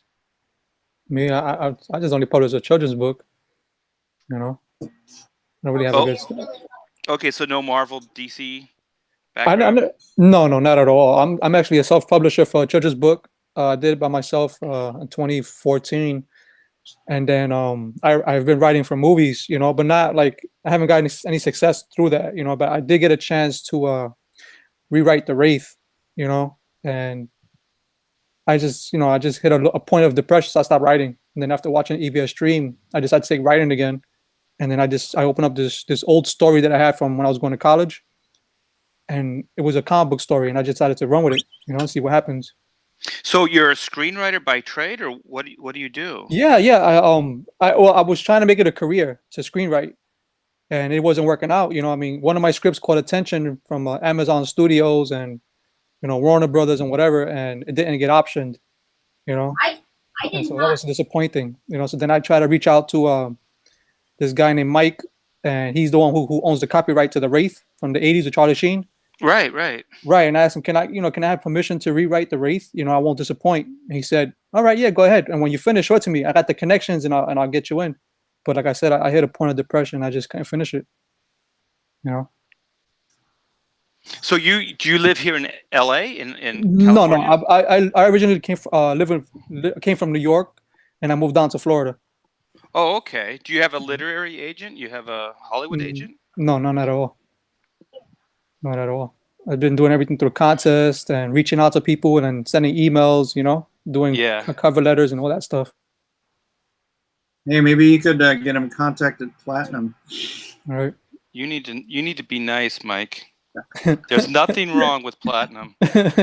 Yeah, so right now I'm just gonna give this medium, give comics a try. Maybe this is what God wants for me, Well, the thing is, the good thing, if you still want to do the Hollywood shuffle, is the IPs. You'll be able to go in and negotiate a better deal if you have a comic book, and you may be able to hold on to. I don't know. You'll just have more negotiation clout if you have that. You still need a good agent, but you'll be in better shape. And if it's a reasonably successful novel, graphic novel, It's not. you can even take meetings. They might listen to you more than even if you just I have a screenplay here. Right. So I've noticed that when I publish through Image and then later I publish through Mike's company Alias, Chrono Mechanics, I ended up getting attention from Warner Brothers Animation, and I ended up getting an agent through Circle of Confusion. Oh yeah, I know them. Yeah, they do. I think they do all the Bendis, like they Yeah. rep Bendis. They rep a lot of I comics. try to reach out to Circle of Confusion. They also did the Matrix. Represent for the Matrix. Yeah, in the day, the Wachowski brothers. Right. Um, Right. Yeah, and they're The Walking Dead. So Dave Alpert has partnered with Robert Kirkman, and they have that. Is it Skybound? Is that the company? I'm Yeah, not they sure. have Skybound now, and that's basically their production company. Right. But they mainly deal with Walking Right. Dead stuff. Right. The script that I submitted that almost got optioned. The Blacklist. I don't know, you heard of it? Yeah, it's Mike's company. Right. So I submitted it to the Blacklist, and they say that it's hard to get a good rating, and I scored a 7. And it was getting some attention from there too. But then I decided to get a review by somebody else, and it scored lower. So then I lost the attention to it. So It's sometimes really. it's better. Oh, Right. go ahead. Yeah, No, I'm my bad. sorry. No, I'm listening. Yeah, it's just tough. I was just gonna say it's tough. Right. Right. Yeah. I would say to myself that, the first, second review was okay, but when I went for the third is what destroyed the rating. And I was like, you know what? Sometimes you gotta leave well enough alone. I think the main thing is just enjoy what you're doing, and then just keep doing it, and kind of try not to have too much expectations Right. about the success of it. Right. Exactly. Yeah, enjoy the journey, not the destination. Yeah. Yeah. That's the thing. Like, I wrote in 1 year. I wrote like over maybe 24 scripts, and my computer hard drive crashed, and I couldn't recover nothing. So all those stories are gone. Oh, you didn't have it like on a server, like a separate server or anything, or what do you call those? Hard drive, extra hard drive. Yeah, Yeah, external. nothing, nothing at all. Oh, And I lost man. all that. I was destroyed. And I had really good stories that I know for a fact would have got optioned. Well, it's not only the good stories, but it's the way you crafted it. Like to write, it's writing, rewriting, Right. and so Draft after draft. yeah, so to get to a place that you actually like it, that can be months and months and months of work. Yep. We took I have a writing partner, a screenplay writing partner, and he works for Platinum, Mike. What? Yeah, he like that whole deal. What he has all the options of the comic books, and so then he'll hire writers to try to adapt the comic books that Platinum has in their vault. And so Matt, my co-writer, does that for oh my gosh, I'm blanking on the Platinum guy. What's his name, Mike? Scott? Yeah. All right. Yeah, so he does that, and so we've been working for probably last 7 or so years trying to get the Chrono Mechanics screenplay done. And I think it was last year we finally got it done and been shopping it around. So it takes time. Right. I believe that a lot. I mean, I've been writing for about since I was in school till I graduated. Maybe about 5-6 years I've been writing like crazy. Putting my heart into it. Well, your comic book right now, I mean, it has a great idea. It's a great title, and I think it would actually adapt to a film really well. I hope so. That would be nice. Yeah. It'd be really nice. I mean, I have another one that I'm working on also, and I just want to see how this one turns out before I could even start the process of writing the other one. Yeah. I think just like what Mike's got going, Mike's got a certain level of success right now, so he can dream bigger, or at least he can dream in a way that he feels that he can manifest it into reality. Right. I still feel like I need to keep my expectations a little bit monitored, before I start getting too Yeah. big with my goals and stuff. Yep. I hear the same. That's the same issue with me. Like I'm not gonna think anything until like I see a certain point reached, and then I'd be like, okay, maybe I can possibly hire another creative team to work on another project. Yeah, and then keep moving forward. The hardest thing for creative people like ourselves is that it takes money and we have to live. Right. So to spend this kind of time to develop new properties, new IPs, things like that, we just need time. We just need time, and that usually means money. Yep. So to get the time to do it, you just need money because, Mike's got we all have overhead, but some of us have more than others. And my cost of living here in Southern California is quite high. Yeah, I imagine. Yeah, and that's the same to me. I'm like, I would love to dedicate more time to projects, but I also got to think about, other ways to make money to help around the house, pay bills, because I lost my job. I lost my job last year. Oh, okay. I was gonna say, do you have a day job? No. So what I do is I wash cars for people. I do like hand detailing. Oh my gosh! Just think when you make it big in Hollywood, Critias, like you're gonna have the greatest story. You're gonna have like one of those J.K. Rowling stories. It's like I was living in my in my car and writing Harry Potter. Right. No, that's the crazy thing. Like I told Mike the last time we spoke on his live stream. When I lived in New York, I was basically homeless. My wife was living with her mother, and I was walking from house to house because I wasn't working. The job I had closed. The shop closed down. And I couldn't get a good job. I couldn't hold a steady job. It was just, I was more about hanging out. It was horrible. I made many bad choices, Yeah. And then my aunt offered me a job in Florida, and that's how I ended up over here. So your family's still together, or? Yeah, my wife and everybody's here. I got the job in Florida. I got on my 2 feet. We got a new car, sort of, 2014. But it's a blessing from God. From where I was into where I am now. And so now, my wife got sick with her heart, right? She had like some heart issues. She has atrial fibrillation and two tachycardia, I forgot how you pronounce it. And she got sick, and I lost my job because I couldn't provide proof that she ended up in the hospital.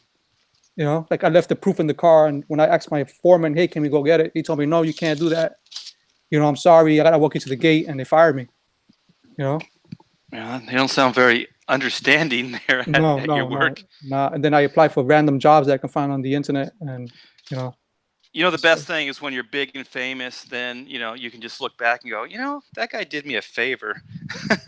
Right. Cut me loose. Yeah. That's true. I mean, I try to think every day as a positive. Yeah, it's the best thing to do. Marvel cut me loose 15 years ago, 10, a little bit, somewhere between 10 and 15 years ago, and told me I'd never work there again. What? So, why? Wow. I'll tell this story at some point, but now is not the right time. And so what happened is, of course, I was doing Ultimate Spider-Man and Ultimate X-Men, and every year for the last 3 years, I won every award there was to win. The Ultimate Spider-Man was, it was just cleaning up everywhere. And so they cut me loose, said I'd never work there again. Do you know who David Bogart is, Mike, from Marvel? Yeah, that guy's a punk. Anyways, so the good part of it is they cut me loose. I came home, had a fit, punched a hole in the wall, and then moved on with my life. And that's when I created Chrono Mechanics. And so the first San Diego Comic-Con I went to, I got Warner Brothers Animation involved. We actually went into development in a Bible. It was at Kids WB. Right. And so we got that. I had a great time at San Diego meeting everybody, and got the Circle of Confusion agent out of it and everything. And if Marvel never would have cut me loose, I never would have done that. And I worked in animation for about 2 years after that, just developing shows. Nothing. I have nothing to show for it, really. Good memories, and like I said, sometimes it's just the journey, right? It's the journey, right. And I had a good time, and I was able to feed my family for that 2 years. But comics kept calling me back. So it's not just the journey, dude. It's the network you build up. Yeah, there's that too. Yeah, and I still know all those guys. I'm still friends with them. The thing about I guess comics is that way now. It used to not be that way, but in Hollywood, people change like their positions very, very rapidly and very quick. So whatever connections you have, like that you had maybe 5 years ago, those guys might not be in, you know, in those same positions. No, they might be in better positions. Yeah, they can. Sometimes they can be in better positions. My favorite story though is through that animation is those times was Megan Casey was a big. She really liked the stuff that I was doing, and she was over at Kids WB. But then Kids WB shut down, and then she went over to Cartoon Network, and I think she's at Nickelodeon now. But she's Joe Casey's wife, and so I got in the inroad with her, so she would start like, this is what's testing well with the kids, you know, like she'd say, you know, kids from whatever age, this is what's testing well, so this is what you should, this is what your next show should be. So she said, you know, what's testing well right now is like kid shows that there's characters with multi powers. And I'm like, oh, cool. And so I'm like, okay. So I came home from the meeting, and then I came up with this animation show. This pitch is called Kid Everything. So it's a kid that basically is empowered with the powers of the Justice League. So that, in a nutshell, that was it. So I came back, you know, I spent a couple days on the pitch and things. So I went back to pitch it to her, and then as I'm talking to her, I'm pitching it, I see these drawings come across her desk, and I'm like, that work looks really, really familiar. And then I'm like, I know that guy. I've inked that guy. That's Duncan Rouleau's work. And so Ben 10, it was later when Ben 10 came out, I was like, oh my gosh, that's what those drawings were. Those drawings were all those Ben 10 characters. And I was like, oh, test well, many powers, you know, all that stuff. So that's where Ben 10 came from. And I was like, oh man, I was so close. Wow. Yeah. So And that Ben 10 cartoon is was, now legendary, you know. yeah, exactly, successful. Yeah. Jeez. Kid Everything. Yeah, that's going to be one of the comics. We're going to do that, hopefully. Do it. Is it? I'm hoping. Yeah, I got all kinds of ideas. I mean, I still own all that stuff, so I didn't sell any. Yeah, I didn't sell any of it. I had to think about it for a minute. Yeah, I still own all those ideas that I pitched at that time. So I can still do them as comic book properties. Right, right. Yeah. Yeah, I have a few movies that I wrote that I got there, and I think they're really great ideas. But I've been considering turning them to comic book properties also, if possible. Well, like I was saying earlier, those IPs, if they're in the comic book form, what my agent has told me is that you can go in and you'll have a little bit more clout in the negotiation. Mike's got some practical knowledge of this stuff too, don't you, Mike? I mean, if you have an IP, a comic book IP, you can go in and have a little bit more clout, right? Than even if you had a screenplay. Well, yeah. I mean, I have, so like the deal with the devil is it's been in play. It's been in, you know, development hell for 10 years at different studios, different producers, different writers, different directors. And the thing is, where it is right now is I own it. Broken Road Productions has been working on it. We've got, you know, screenplay, we've got director, they're shopping for actors. But I still own it 100%. So if it gets to the point where it's like, you know, you can get an A-list actor and take this package to 20th Century Fox or Universal or something, and they want to do it, right? They have A-list, they have everything in place to do it. They have to come to me to get the rights. Okay.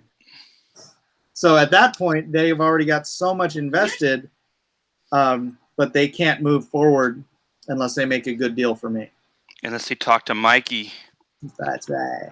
And then Mikey gets You to go. Talk to me. You gotta talk to me, yo. What happened? You know You what? gotta kiss the ring. You know what I mean? There is one thing, though, advice that Howard Chaykin told me years ago is even though you're working, because you're a writer and you're working with artists, try not to give any ownership, but give them ownership, like as far as finances. So Right. make them partners, like, you know, however generous you want to be on the money aspect, so you can go like 50-50 or whatever as far as your split, but don't give them any ownership, because what can happen in negotiations is those guys can undercut you, or they can screw your negotiations. Right. Howard Chaykin has a story where, and I used to roommate with Howard Chaykin's writing partner, which was John Moore. So this stuff was all happening when I was John's roommate, and John and Howard were brought in to write a Judge Dredd.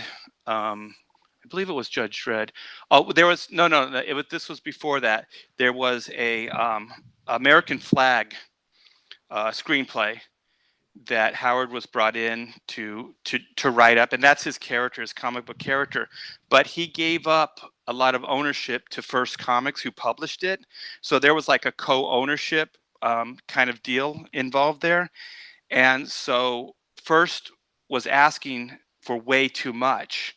And Howard was like, we just want to get this project done. So don't get all greedy. Don't get crazy right now. Let's just get this thing moving forward. And so they ended up screwing the deal because they got a little greedy. And that's just not how these things are done. Right. And so then Howard didn't have a chance, to do Flag. But the producers that were looking at it wanted, they had the rights to do Judge Dredd. And so Howard and John wrote a treatment for Judge Dredd. And then they just decided, because of the sensibilities, that they would it just didn't work out. So then those two producers that were working with John and Howard ended up creating RoboCop. And if you think about RoboCop, the sensibilities in the world is Flag, but it's like Judge Dredd. So it's Judge Dredd meets Flag. So those guys were just kind of able to take those two ideas and to kind of merge them together and create the first RoboCop. So I always learned from that, that you just really don't want to do that. And that's why Comicsgate is good, and because we all get to, retain our IPs. Right. Exactly. Yeah. Right. Instead of going in to like DC or one of the big twos with your IPs, and they take basically total ownership of it.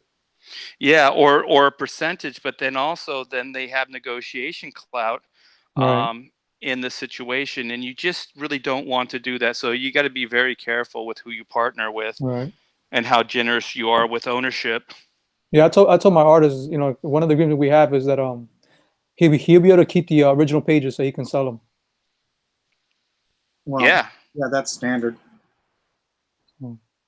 And then you pay him too, right? Yeah, no, most definitely. He's charging me $120 a page right now, and I told him if things go well, maybe I can help him out a little more. Because he got a kid. Yeah, well, that's a pretty decent rate. Is he kind of a new guy, or? He's been doing illustration for 20 years, and he just recently got back into trying to do comics again. So I mean, I don't think he doesn't have a reputation like that. Like you guys. Yeah, I would never work that cheap. Right. I'm just kidding. that fell really dead. That was a joke. I thought Mark would go, yeah, me too. Yeah. I was just thinking, I just worked 4 months for free, so I didn't intend to, but right. So 120 a page would have been good for Mike. Yeah, that sounds really nice. Well, you got that nice Lone Star money now, so that should help. Yeah, it does. It does. And then I have to also pay the inker too, separate. The inker wants 75 a page, 80 a page. I'm sorry. Yeah, those aren't bad page rates, so you should be able to, get some pretty decent talent for that. And that's work for hire money, man. You don't have to give a piece to your artist at all, unless you want to. Right. Yeah, if you want to be generous, but like I said, don't give ownership, but just maybe give a percentage of the financial to them. But still, I wouldn't give them any kind of controlling, percentages. Right. 10% or 5% or something like that. Agents take 10, so I'd say 10 and under would probably be good. Yeah, you had to think of that too. So any money you make, if you start divvying it up with your talent, on the back end, like movies or TV, you have to think about your agent taking their cut too. Right.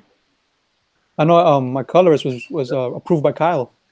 I told Kyle, hey Kyle, I got this colorist. What do you think about him? So I show Kyle the page. Kyle's like, I like him. Get him. You know. I'm in a dilemma right now. Kyle sent me a message. He wants to do all of black and white now. Really? Yeah, and but Mike already turned me on to. Gosh, how do you say his name, Mike? Paria. Paria? Oh, Yeah. so it is how it's spelled. Okay. Yeah, so he did a sample page. It was pretty good, but we gave him a guide. So he's working on his first solo page where he's coming up with all the color schemes himself. So Okay. if that works out good, since I've already obligated myself with him, then I'll follow that through. But if it doesn't come out, very well, then Kyle's got the job. But you know what else? I don't know if I can afford Kyle anymore. Oh my gosh. Yeah. He was telling me his rates. Yeah. Kyle's a superstar now. I was like, hey Kyle, can you color my cover page that I have there? Like, the one that I got right now for my promotion page. And he's like, can you afford me? I was like, I don't know. What are we talking about? So I threw him a number. Right? And he was like, oh, I can't work on the project. I was like, that's right, I understand, but I could imagine. Yeah. Well, so I don't know if Kyle smells green in the water right now and thinks I'm going to do really well, that I can afford him, but who knows? My colors right now, he charges $55 a page. That's pretty good. That's not bad. Yeah. Ethan spoiled Kyle. Yeah, he did. And then that bonus, we all have to live up to that. Yeah, we won't be able to live up to that. I'm going to try. Hopefully the backers will help me. So I think we're at 11. Black and white is at 11. Oh, nice. 11.5. Wait, where is it? I just wrote down the numbers. I can't find them now. Hey, Art, don't spoil Paria because I'm planning on using him for his family. Oh, I won't. It's 11. Yeah, we're at 11.518. So it hasn't even really been 2 days yet. So that's pretty cool. That's nice. Yeah, I'm really happy. I'm excited. So how will I not spoil them? So is it just page rate or not say nice things? Give him the bonus after Mike hires him. Oh, here's your bonus. Yeah, I mean, don't tell me online, here what you're giving him. But did you already work out a rate, or is he just? Yeah. Well, he just told me the rate, and I was like, yeah, it's cool. Yeah. Yeah, we'll talk. I mean, that's what's cool about this too, is that we all get to talk about shipping prices and different prices. Yeah, we don't have to do it all on the air here, but yeah, but it's all good. I got this shipping company that does international shipping from one of Doug's friends. It's pretty good pricing. Oh, you're gonna have somebody else handle all your shipping and things, or? Oh, the international. I'm gonna do the domestic and let somebody else handle international. Oh, okay. I think it's cheaper that way. Is it? I Yeah. don't know about cheaper. What? How would it be cheaper?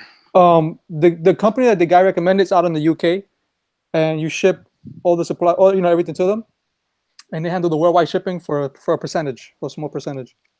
Oh, so you're just paying for the shipping to that guy, and since he's already in that region, then he can, because then it's more local for him, right? Right, he's gonna do. It'll be international shipping. It's a company. They send me the pay. They send me the shipping rates. It's pretty good. I ain't gonna lie. Oh my gosh! So then, like, whatever your orders are in the UK or wherever, then you ship all those books to that guy, and then that guy distributes them out, and then because he's in that region, it's less for him to ship it out than it would be for you to ship out to each one of these individual locations. Correct. Oh my gosh! Because he already got a system, so. Well, he's already there. Like it would be like shipping. Like if we had 1,000 orders in the United States, and somebody in Britain was to ship all those books out to us, then everything would just be a local shipping price versus any kind of international price. Right. I'd actually considered that, getting someone to ship out of like Kansas City or something, like ship everything to Kansas City as a single bulk package, and then have everything packed up and ready to ship out, but then ship it out from Kansas City to the different locations because it's central. It's in the middle, yeah. Yeah. But you know what? Media mail isn't too bad. No, it's not. It's like $4 or $5. I would hope it would be less. No, I'm pretty sure 'cause my mother works in the post office, so I think it's like 3 and change. I always put up, $5 because tax and all that stuff. Yeah, it still always depends on the location. So sometimes it can go up, Right. and we have to also remember there's the packaging, so there's the shipping and handling, Yeah. and then also what people don't realize with these Indiegogos is Indiegogo will take their percentage of that shipping as well, Yes. Right. because Right. that goes towards the total. Yep. So sometimes it's it gets a little higher just because Yeah. we have to kind of And compensate for the percentage that we lose and the packaging. right, the packaging. That's where it comes down to is the packaging. Yeah. Well, that's why everyone is going to be so happy when I do 3 books in a single Indiegogo. And then you got also to consider the perks that you offer is another thing. Yeah. If it's a physical item, they got to get packed with the book. Well, that the adds cool to the thing fee. is, I don't know about you, Critias, but in the black and white, one of the tiers, well, 2 of the tiers are where you can buy multiple books. And so you also not only do you save on the individual books, Right. but you also save in the shipping. So if you have a friend that wants a black and white copy as well, if you get the 2 books, or if you can get the 2 books, 2 ash cans, and if you get the ash cans, it's almost like getting a book free, but you're also saving a bunch of money in shipping. Like Mike Right. said, it's almost about the same price if you ship 1 book or 3 books. Right. I understand. Yeah. Right. Yeah. I always plan to do one for Even you can still, if you're shipping 3 books, I mean, you could, even if it costs more to ship, you can eat it on the shipping because you're selling 3 freaking books. right. Yeah. I was planning to add a like an LCS type perk. You get like a certain amount of books for a certain price. I don't know if it'll work, but Oh yeah, something I like do. You get 25 books for wholesale for half the price, but one of the books comes with a sketch, so that's one of the $100 books anyways. So any retailers that want to do that, they're going to get a sketched, original sketched. It's not a sketch cover; it's a remark. Right. But Did you do well on that tier, Mike? I got to go pay attention. I might add a tier like that because that's a pretty good idea. I didn't sell a lot, but I mean, selling one is $250. So. And then do you still have the random drawing in that? So every order you have a random drawing in? So you get 25 books, you get 12 of one cover, 12 of another cover, and then a remark. Okay. And they're all signed. And that's per order. So everybody that orders one would get all those things. Yeah. Okay. Of course, now that I have a 3rd cover in there, I don't think I'm going to allow the 3rd cover in that package. Uh-oh. Mike's thinking again. I could break it up a third. I actually like the perk that I have for the troops that I have on my page. It was inspired by Mike. Excuse me. I actually think about sending more depending how many books I can sell, because like you were saying, Art, the more books you sell, the cheaper it comes out to get them printed. Yeah. Yeah, my print quote, man, I'm not doing 5 issues. I'm doing like 26. Okay. So because that money I consider a donation, and so all the extra money goes into printing books for the troops. So it's like 26 freaking. Right. So yeah, I'll be sending out over 2,000 books to the USO through the Lone Star for the Troops. Right. That is so cool. Right. Yeah, I'm gonna get a. Go ahead. Oh, go ahead, Critias. No, I was saying that what I'm gonna do is I'm gonna find out the price everything comes out to with a Print Ninja, and if I can get a deal like Mike, I'll definitely put an update on the page letting people know that the perk they bought is gonna actually be more books. That's the way to do it. Have you found a printer already, Art? Not yet. I have some pricing though, so I've looked around, and most of my connections are through China. But I don't think I'm gonna go do that again. I think I'm gonna get a domestic printer. Right. Just because it was a little bit of a hassle. It's cheaper a lot of times, but by the time you pay for the shipping and all the other details, it gets to be a little bit of a pain. Well, Yeah. you For should me, check out. it's not. I just want these books in people's hands as soon as possible. That's Right. why I'm doing domestic. Yeah, If you check- same, If same. you check out Print Ninja, it's out in Illinois. You can probably check them out. Yeah, but their per unit cost is way too high, Yeah. and I don't like digital printing personally. I got a deadly weapon that I'm You, what do you mean by digital printing? You mean whether it's like a Xerox copy of the page, that type Yeah, of it's thing? Print Ninja is all digital press, so it's It's not like laser copy or my anything. But deadly weapon. hey, be quiet. You want it printed like through the whole printing process stuff. Yeah, that's where you get the really good saturation and everything. There's a lot of ink that gets Okay. thrown down. Yeah. So maybe you can give me the information for your company, Mike. DM it. I'm actually going through a publisher friend of mine, so I'm not 100% sure I can pass along their. All right. I'm using their discount as a publisher, Right. and then doing it on my own. Well, I'm not sure if the printing company knows I'm doing it on my own, but Is this But, somebody that I'm- I may know, Mike, in San Diego there? I don't think so. Okay. But Because I went through Lamppost with no, Chrono. it's not Brett. It's not Brett. Okay. Yeah, it's somebody else.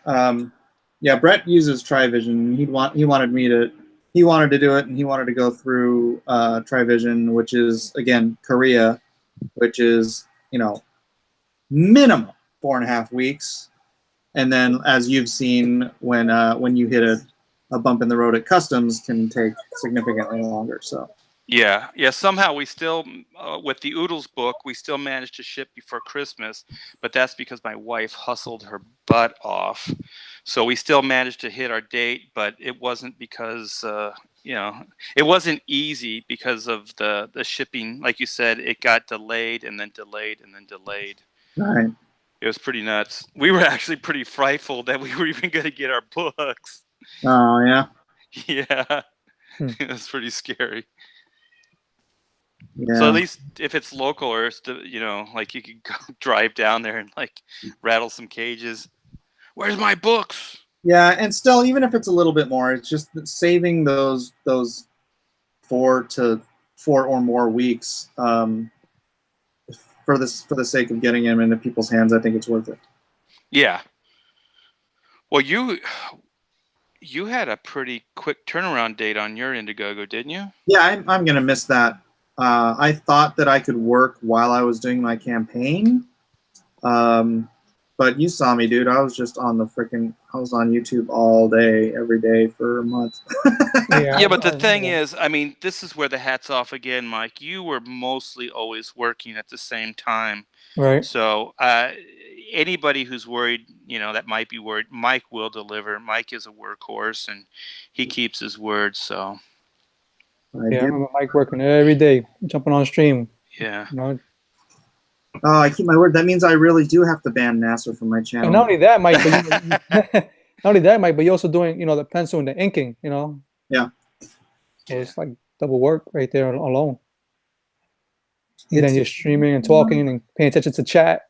It's a lot. I gotta figure out how to hook a camera up so I can draw and do these things as well. Like, so you can watch me draw. Because I know that that's what people, like Mike does it a lot, Mitch does it a lot. I think Ethan does it. And I think that's what people want to see. You actually, develop these pages in front of their eyes. I have to figure out some kind of, my board is big. So if I, those ones that you buy that hold your iPad or whatever over, those arms are those bendy ones. Yeah. Right here. Yeah. Is that a clip? Yeah, it's a phone clip, and you get the Logitech. The Logitech one, it clips onto the back of your computer like this. It's designed for laptops. Okay. But you just extend the back out like this, and get the phone clip to hold it just like it's a phone. And then you can just bend it over your drawing board? Yep. Okay. This is How big is your the reason I can't use those arms is because the board edges are further out. So when they come over, they don't go into it doesn't go over the middle of my drawing board. It goes more like the first third of my drawing board. mine's right here. It's a foot to my left. I think your board's smaller than mine. Dude, my So board is you're 5 feet by 4 feet. Oh, you have a big you have like a drafting board, right? Yeah. Okay. Yeah, that's a so I big just board. stick it here. It's a foot away from me on my left. It stays out of my way. I mean, you hardly, unless I'm like this, you can't see my head. Right. And it's over your left. That's your left shoulder, right? Over my left shoulder. Is it in front of you or behind you? In front of me. Okay. So Right it here. is It's right right on here. the edge. It's on The the way I edge. have my finger right here, it's Okay. right above my finger right here. Perfect.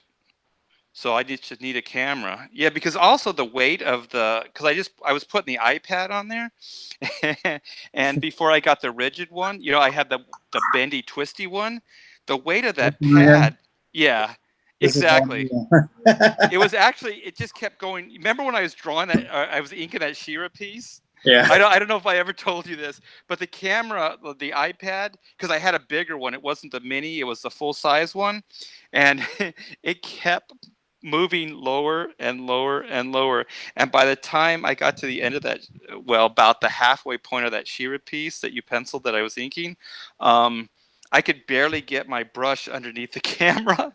So I was looking at it from the side, and I was still trying to work on that damn thing because the camera kept getting lower and lower and lower. If you want to do it and you don't want to bring a computer into your room, if you don't care about like having other people join your streams, you just want to do your own streams or you're talking and stuff, just get a used iPhone.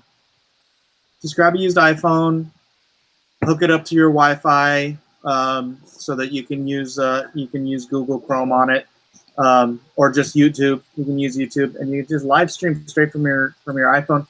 The iPhones don't overheat.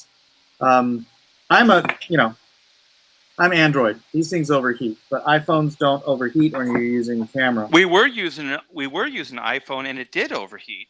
Oh, it did overheated really? twice. Yeah. Yeah, it happened to EVS too. EVS used the iPhone to overheat on him too.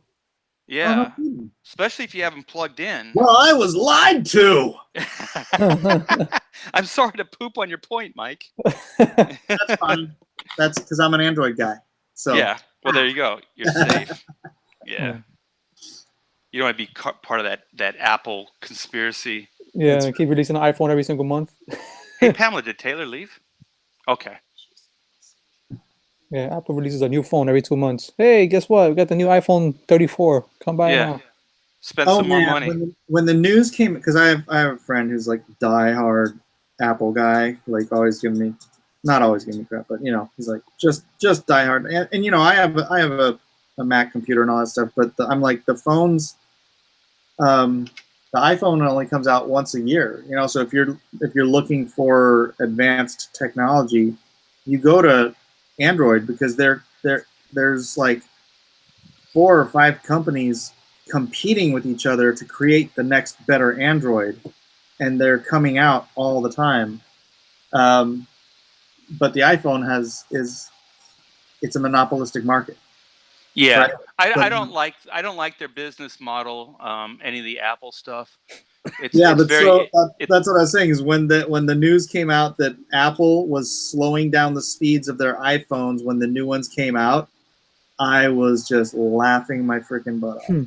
This is what happens when you have a monopoly. Yep. Yeah. Yep.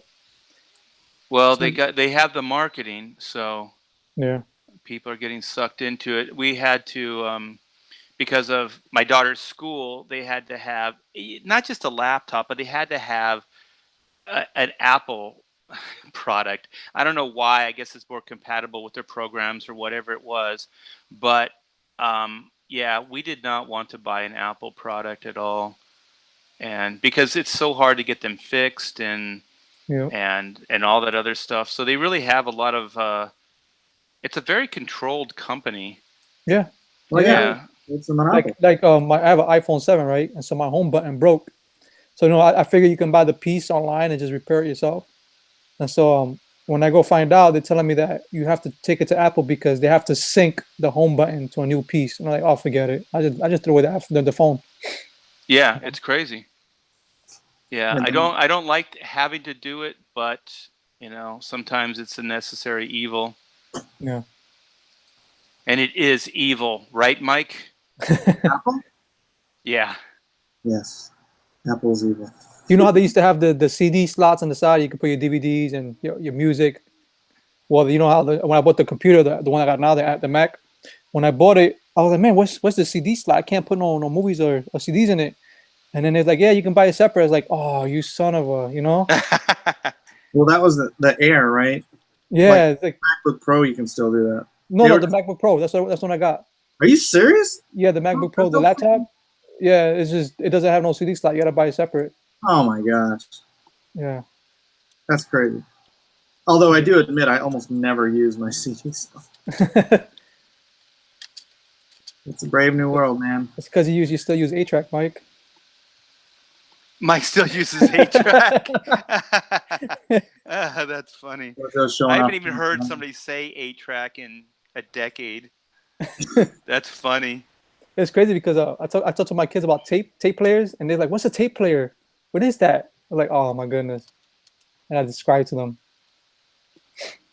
Yeah, I'm real lucky. My daughter likes all that retro stuff. She likes old movies and old music and stuff like that. So Right. she actually likes vinyl. I would like to start doing a vinyl collection. Yeah, she has a turntable, and so she listens to my old records, and she buys a lot too. We go to Amoeba here in LA in Hollywood, Right. and they have a lot of retro stuff in there. So she gets like vintage albums and things. So it's pretty cool. Dude, how weird was it when Tower Records closed? Oh my! You know what? For me, it was like Licorice Pizza because I was a Licorice Pizza guy. But Tower Records, yeah, that was because we didn't have a Tower Records where I lived, but the one on Sunset, in LA, yeah, on Sunset. Yeah. It was a landmark of the city. Yeah, it was like the Statue of Liberty closing. It was. Every time I'd go into LA, I always went in there because they had a lot of EPs and local talent that they sold there too. So it wasn't just established bands. There were local LA bands and things that they carried in that shop as well. Oh. Yeah. Yeah, those were the days, man. Now we have Indiegogo and we have us selling our own books. Yeah, you got iTunes. I think you can put your stuff on iTunes, right? What's that? I think you can self-publish your music through iTunes. Yeah, I mean we have a lot of options right now. The cool thing about the business model that we're using right now is that we're able to bring things right to the consumer or right to the reader. So like we're doing now, we're talking directly to them, telling them about the projects that we're working on, the products, and we're also getting to let them see a little bit of who we are and how we live our lives and all that other good stuff. So right. Yeah, it's pretty cool. It's just part of a greater whole, of a greater freedom and creativity in the entire creative marketplace. Because like I got a friend who does he just does little tracks and bits of music and stuff, and he puts it up on some site. I can't remember the name of Riff Track, not Riff Track. I can't remember. But he just puts it up on some site, and there's always people looking for music to add to their stuff, and they pay just a little bit of money to get the rights to put it on a video or a commercial or whatever. And he's like, yeah, I get these great royalty checks because he's just always, you have all these avenues for creative people now that we couldn't even imagined in the 80s or the 90s, Yeah. Right. It's amazing. Yeah, I like it. I like the creative freedom, and I like the idea. It took me a while, though. I'm not shy, but I'm just not used to being in front of people a lot, and especially trying to sell something because I've been behind, big names like Marvel, DC, and then also being able. I'm primarily an inker, but I've also penciled. But you get to hide behind, the penciler. even when I played music, I was the drummer. So, you know, I've always kind of been a behind the scenes guy, even though, you know, there's still, you know, spotlight that gets thrown on you, but not to the same extent. So I'm really trying to learn how to be the guy I need to be, you know, because I think on Ethan's program, I think Mike was there too. We were just talking that if we don't speak out and we don't talk about our projects, then who is, you know, we are Right. the voice for, it's not just what we create, but it's, we have to kind of sell it as well. Right. So it's more, it's like, it's not just like, oh, we're drawing Batman, we're, oh wow, that's a little bit of, I was looking at my computer when you had that up, so I'm sorry, I would have wowed earlier. But yeah, I mean, it's really an interesting place to be right now. And at first I was really nervous about it, but I'm starting to get into it. I really like it, and the Right. people are really supportive. So it's Right. pretty amazing. That's what I like about it, is that the people in this community is just amazing. You know, I mean, they show support. You go on Twitter, you see them, you know, tweeting your stuff out, you know, and you see them on chat and saying, hey, you know, go promote this book, go buy this book, and you know, and they hear, you know, they like, for example, Mike's, you know, he streams every day, and he got his fans, you know, they jump on with him, and they you know, they listen to him speak, you know, they feel connected to Mike, and that's what I appreciate about the community, you know, they appreciate the creators. Entertained. I will entertain you. Guys, I know there's 255 people viewing, and I really wish I could keep going with this, but I have to go pick up my kid downtown. Yep. So one at a time. Critias, why don't you pitch yourself? Yeah.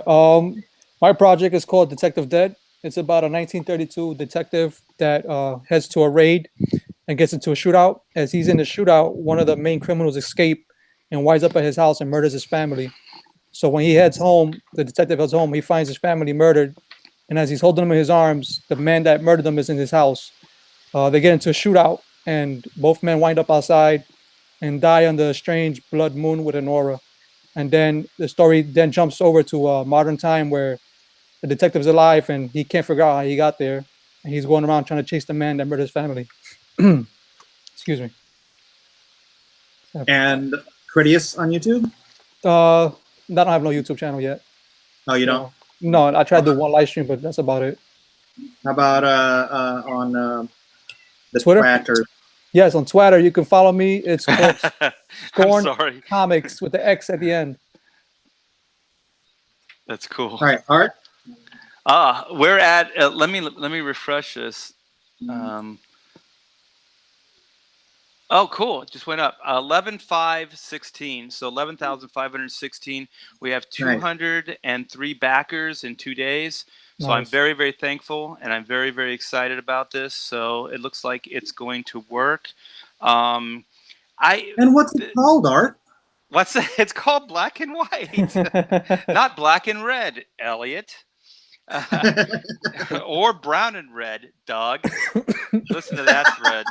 That one will boggle your mind. Oh my gosh, Brown, that thing went. Brown and Red is going to be Doug's Brown and sketchbook. Red. That's Personal horrible. sketchbook.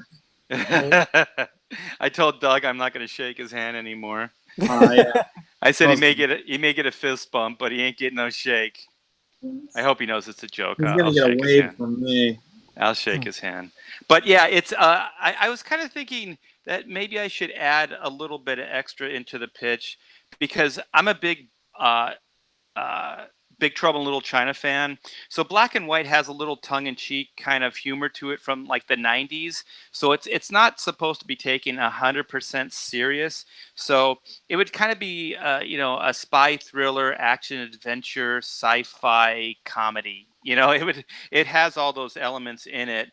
And so the tagline is, in a world where law and order is often blurred to gray, justice can only be black and white. So that kind of explains the morality of the story. And then my quick pitch is, an ex-spy with a heavy conscience becomes a vigilante when the woman he loves is wrongfully imprisoned. So I know Mike helped me hone that, and so did Mitch. They were like, Art, you got to work on your pitch.